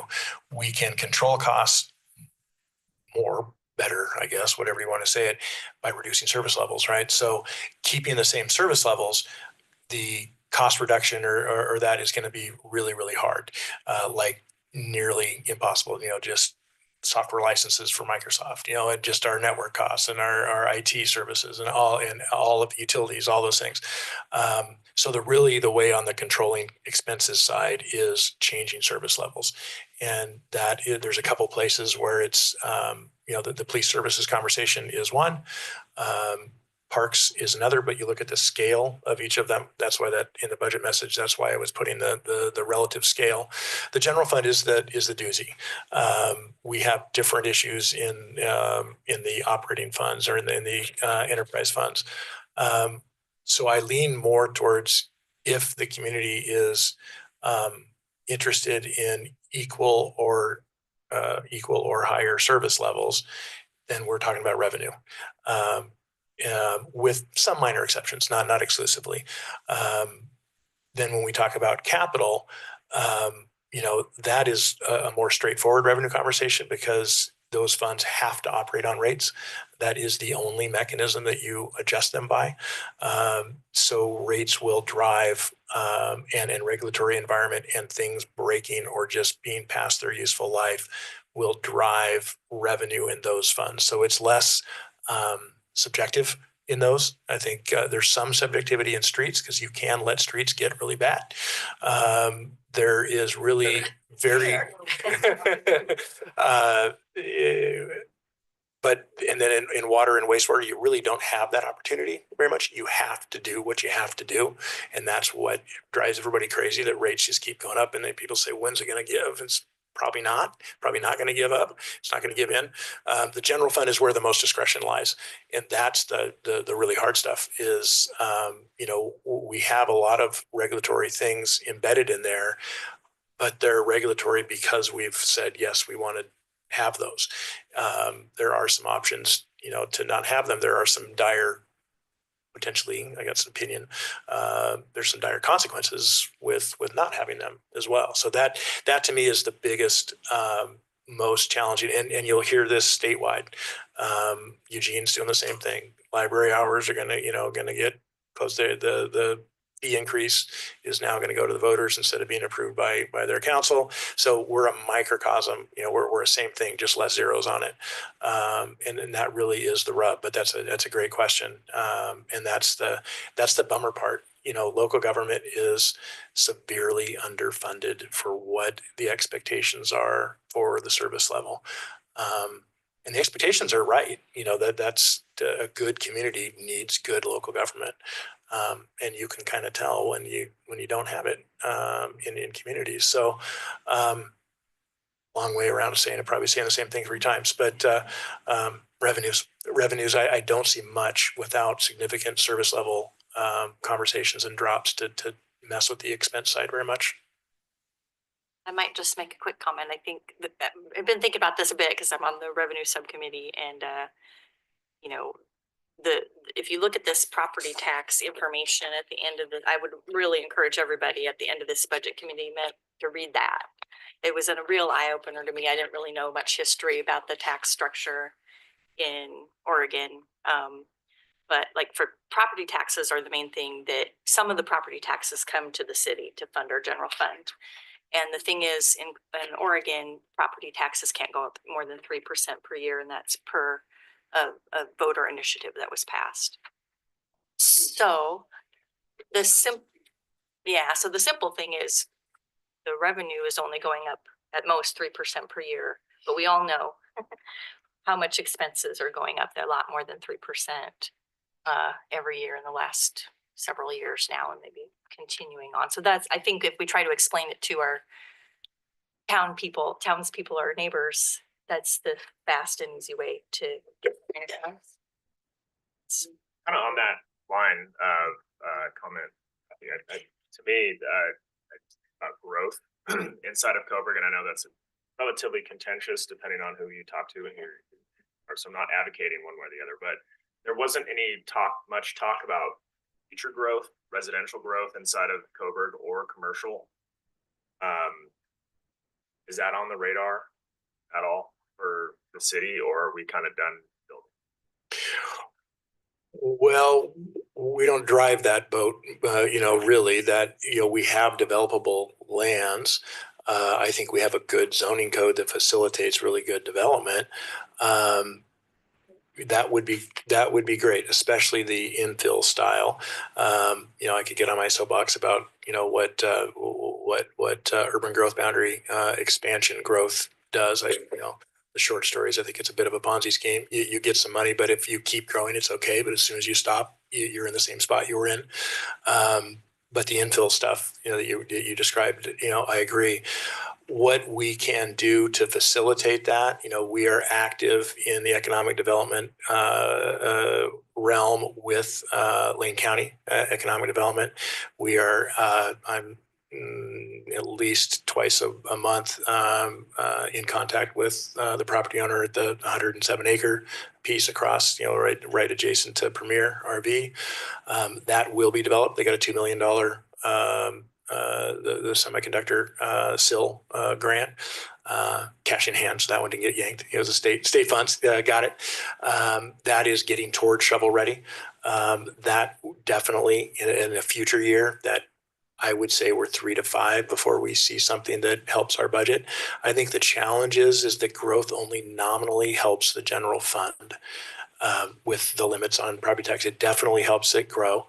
It changes our valuation total, but it still is a 3 to 3.5% growth on whatever that valuation total is. The utilities are helped out. They're impacted hugely from a infrastructure needs to serve something like that. But obviously, from rates, the more people you have on the denominator of the rates, the better off we all are. So we have 630 some accounts to divide any expense by. That's rough. If we have 1,000, 1,200 that we're dividing, those by, everybody's being impacted a little bit less. So, definitely development helps across the board. It just unfortunately doesn't help the general fund as much as everyone thinks it will. And it doesn't mean it doesn't help. It does. And I think it's also from a vibrancy in a community. There's other things besides just the money. We're just talking about money tonight, but there's other things that are obviously valuable there. So the short story is, yeah, we're involved. We're involved where we're asked and where we can. TA, we're involved with them on what they're doing and what investments they're making. It was recently purchased, so there are some things there. Again, very incremental, but real. Residential subdivisions. don't do a whole lot from a revenue other than that long-term utility thing of increasing the denominator. General fund, they incrementally help, but they also bring service costs and service demand. So yeah, that is an interesting, and I think some of our projections and our rates and some of the challenges we have with our master plans are impacted by prior population models that showed population growth in Coburg after the septic and all that was solved, really looking at projections that didn't happen nearly. I think this year or next was projected to be at 31 or 3,200, and we're at just under 15. So that's part of that recalibration when we look at our master plans and our rate models is a rate model based on a slower growth, which that's partly why we're a little bit hanging negative is these rates were designed to have a bigger denominator, to have more revenue, more users to pay that same rate. And we didn't experience that. So that means that those revenues are inherently just behind. The expenses aren't behind. Those happened. The revenues just did not happen in the same way the model expected it to, and that was primarily population based. They were just really had at the time, 2015, we're hot and heavy thinking that that the solving the kind of the non municipal septic system would just pop it open, and we saw growth, but not nearly the scale it was projected. I think what this budget represents, if you'll permit me to make a cinema reference, is this is a blue pill, red pill type of moment. What would you rather have? Full functioning service levels or reduced service levels with not as much going on? And this represents a dichotomy that can get really sticky. I think for the most part, and I'm not gonna nitpick line item by line item, I think for the most part, the budget does the necessary. And that's what budgets are supposed to do. They're not supposed to be a perfect, frameable implement that you put on the wall and say, look at how great that was. It's picture perfect. They're supposed to roughly do the necessary. And at the end of the day, the budget does do that. It does. But I think within the budget, all of us need to keep in the back of our minds that there will be tough decisions moving forward, particularly within the next 2 fiscal years. And we have to be honest not only with each other about that, but with our constituents as well.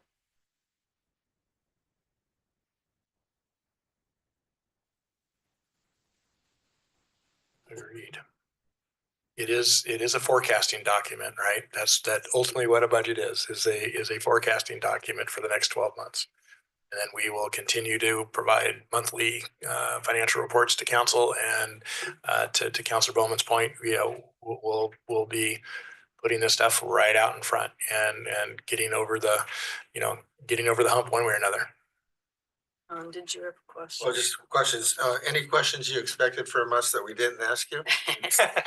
Oh, you're always good for that. I love it. Yeah, we want to know. Yeah, no, I think this has been a great conversation. I appreciate you letting me sort of bounce a little bit and trying to field it all. No, I think Jameson summed it up really well. It's it really gets down to this. This reflects what we're producing, and do we can't keep producing it the same way because the numbers are, as Kathy said, the expense side is going up like this, and the revenue side is growing like this, and that delta keeps getting larger, and we see that in fund balance. So it has to be addressed. We're at that spot where it legally has to be addressed. It's not really a preference kind of thing. It is an acquired thing. And that does bring challenging conversations and choices that are sometimes neither choice is great. it's the lesser of two. So, from the staff side, is to, try and keep providing you information, insights into what this money does, what we're providing in services with that money, and where we see that being a problem or being an inability to keep doing it that way. And then, bring in options, and then the community has to really wrestle with, the service level. We have a professional opinions and desires and what we want to do. And it always goes beyond the resources that we have available as well. And I know the community has some of those same things. So, it is a challenge. I can't think of, there's usually some, real random line item detail question is, but we did maybe successfully stay out of that line item detail world, which was kind of my goal. Really is line item details, should roll up, and the curiosity is great to know what each thing does and why and how, and we want you all to understand the businesses that we run. But really, the whole thing is how this thing trends and how it's looking and how it relates the two between revenue and expense, debt and capital. That's the puzzle that we're kind of collectively in the room to work on. Any other questions? Are we ready for a motion, which is nicely spelled out? If someone wants to make the motion. I move to approve the budget for fiscal year 2025-26 as presented in the amount of $12,112,045 and approve the property taxes for the 2025-26 fiscal year at the rate of 3.7506 per 1,000 of assessed value categorized as subject to general governmental limitation. Second. Mouthful. Thank you. Don't ask me to repeat Or it. put the motion right in a second. Okay, any further discussion before we vote? Okay, seeing none. All those in favor, aye. Aye. Opposed, nay. Abstaining. Great. The budget passes to go to city council. Now, that was the big part of our work, but we're not finished. Couple more items, so hang in there with me. One is the approval of the April 15th Budget Committee minutes, which are they attached to the agenda there?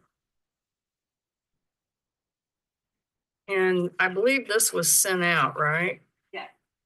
And so hopefully you've looked at that. Did anybody see any corrections that needed to be made?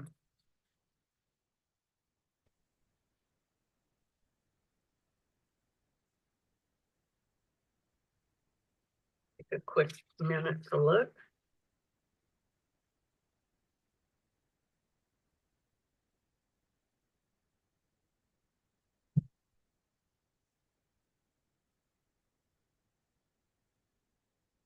If there's not, I'll entertain a motion to approve the minutes. Madam Chair, I move to approve the Budget Committee minutes of April 15th as presented. Thank you. Second. I'll second. All right, thank you. Do we vote? Yes, all those in favor, aye. Aye. Right. Opposed? Nay, or abstaining? Okay, great, those also pass, thank you. And then the other item is our budget committee appointment recommendations. And Sammy, I'm gonna turn that to you.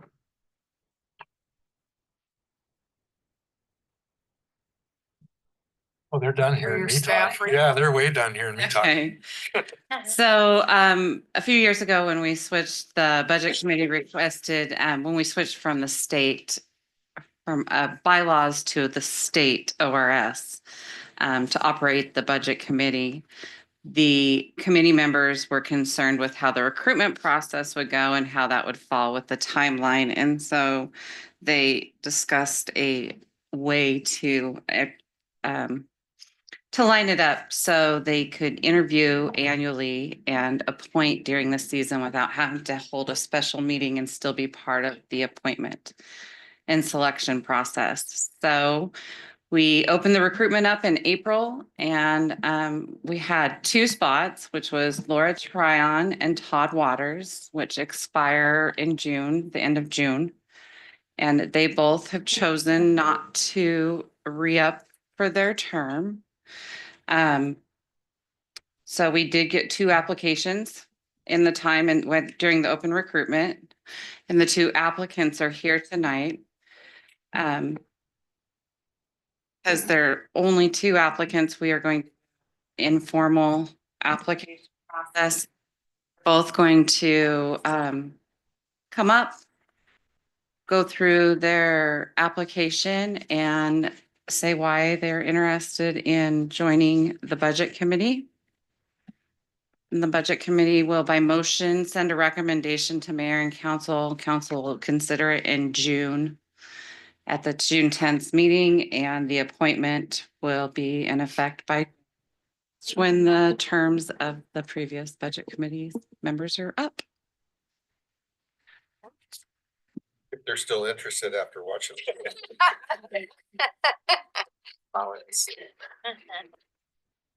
Okay, so. And yes, thank you both, Laura and Oh, yeah. Todd, for your service. I know that, go ahead, Todd sorry. is 8 years, thank you so much.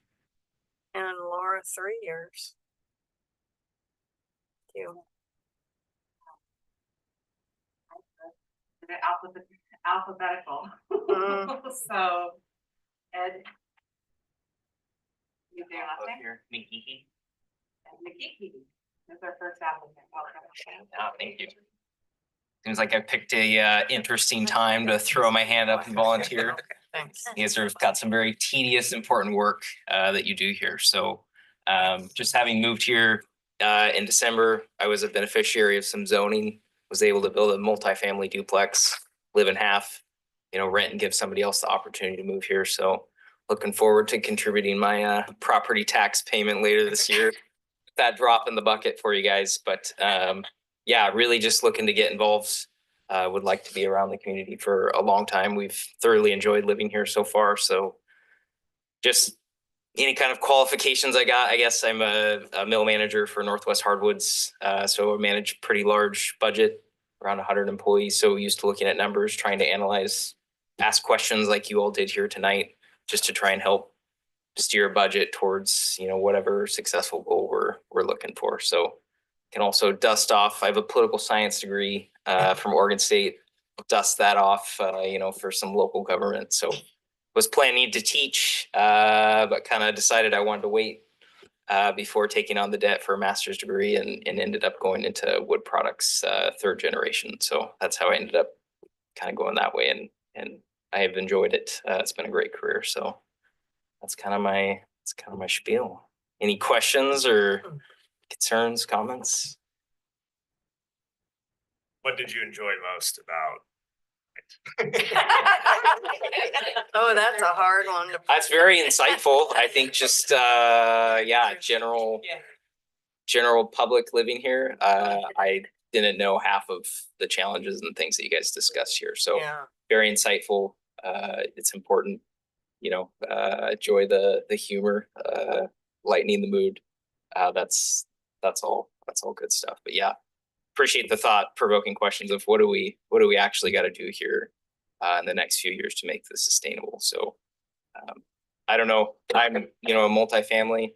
I don't know if that helps limit some of the infrastructure while increasing the amount of people paying into those utilities. I think that's a great thing. Hopefully more of that can come into the community. So yeah. Thank you. Great, thank you. Awesome. Thank you. So our next applicant is Angela Whitty. Hi, I'm Angela Whitty. I've lived in Coburg basically my entire life. On the paper, I just said past 8 years, but that's really just because I moved back from Salem after going to school. I'm a Coburg kid. I was Jameson over here. His grandma Linda actually babysat me. Yeah. So yeah, I've always been very impressed with Coburg and how it's ran, during the lean times and, during times where we're able to have a lot of improvements and I want to be part of that. I've always wanted to volunteer in some way. I haven't really before now. I felt like there wasn't really an opportunity for me to be able to do that as I work, and I've got a kid and another on the way here.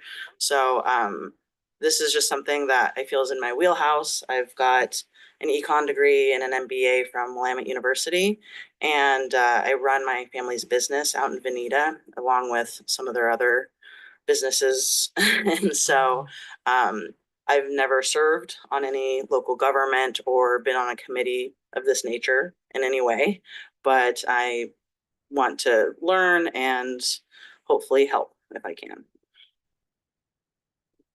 Any questions for me?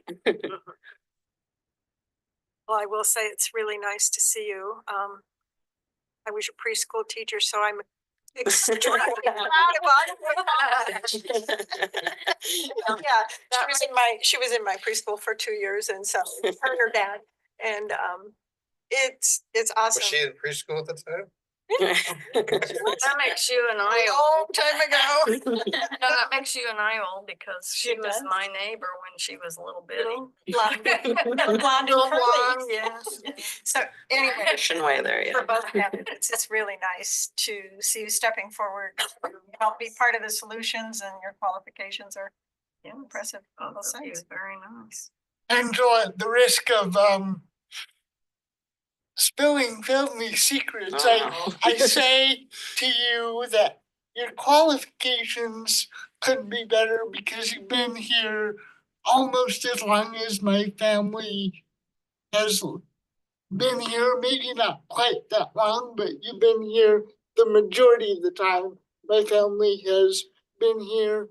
So you're the perfect person to the job. Welcome to the circus. Thank We are glad to have you, and I'm surprised it didn't happen earlier. Yes, Thank well, you. thank both of you to come and, you know, talk to us and answer our questions. And sit through them, so you know what you're getting into. So at that point, I will entertain a motion to recommend to Mayor Bill and City Council that they appoint Ed and Angela the Budget Committee. Or it's 3-year term, right? Yeah. Can I have that motion from someone? Yes, I move that we, the budget committee recommend Ed McGehee and Angela Whitty to the city council as candidates we feel comfortable with them appointing to the budget committee. I very happily and with personal pleasure second that motion. Great. Okay, any discussion? All those in favor, aye. Aye. Opposed? Abstaining? Great. Welcome to the Budget Committee.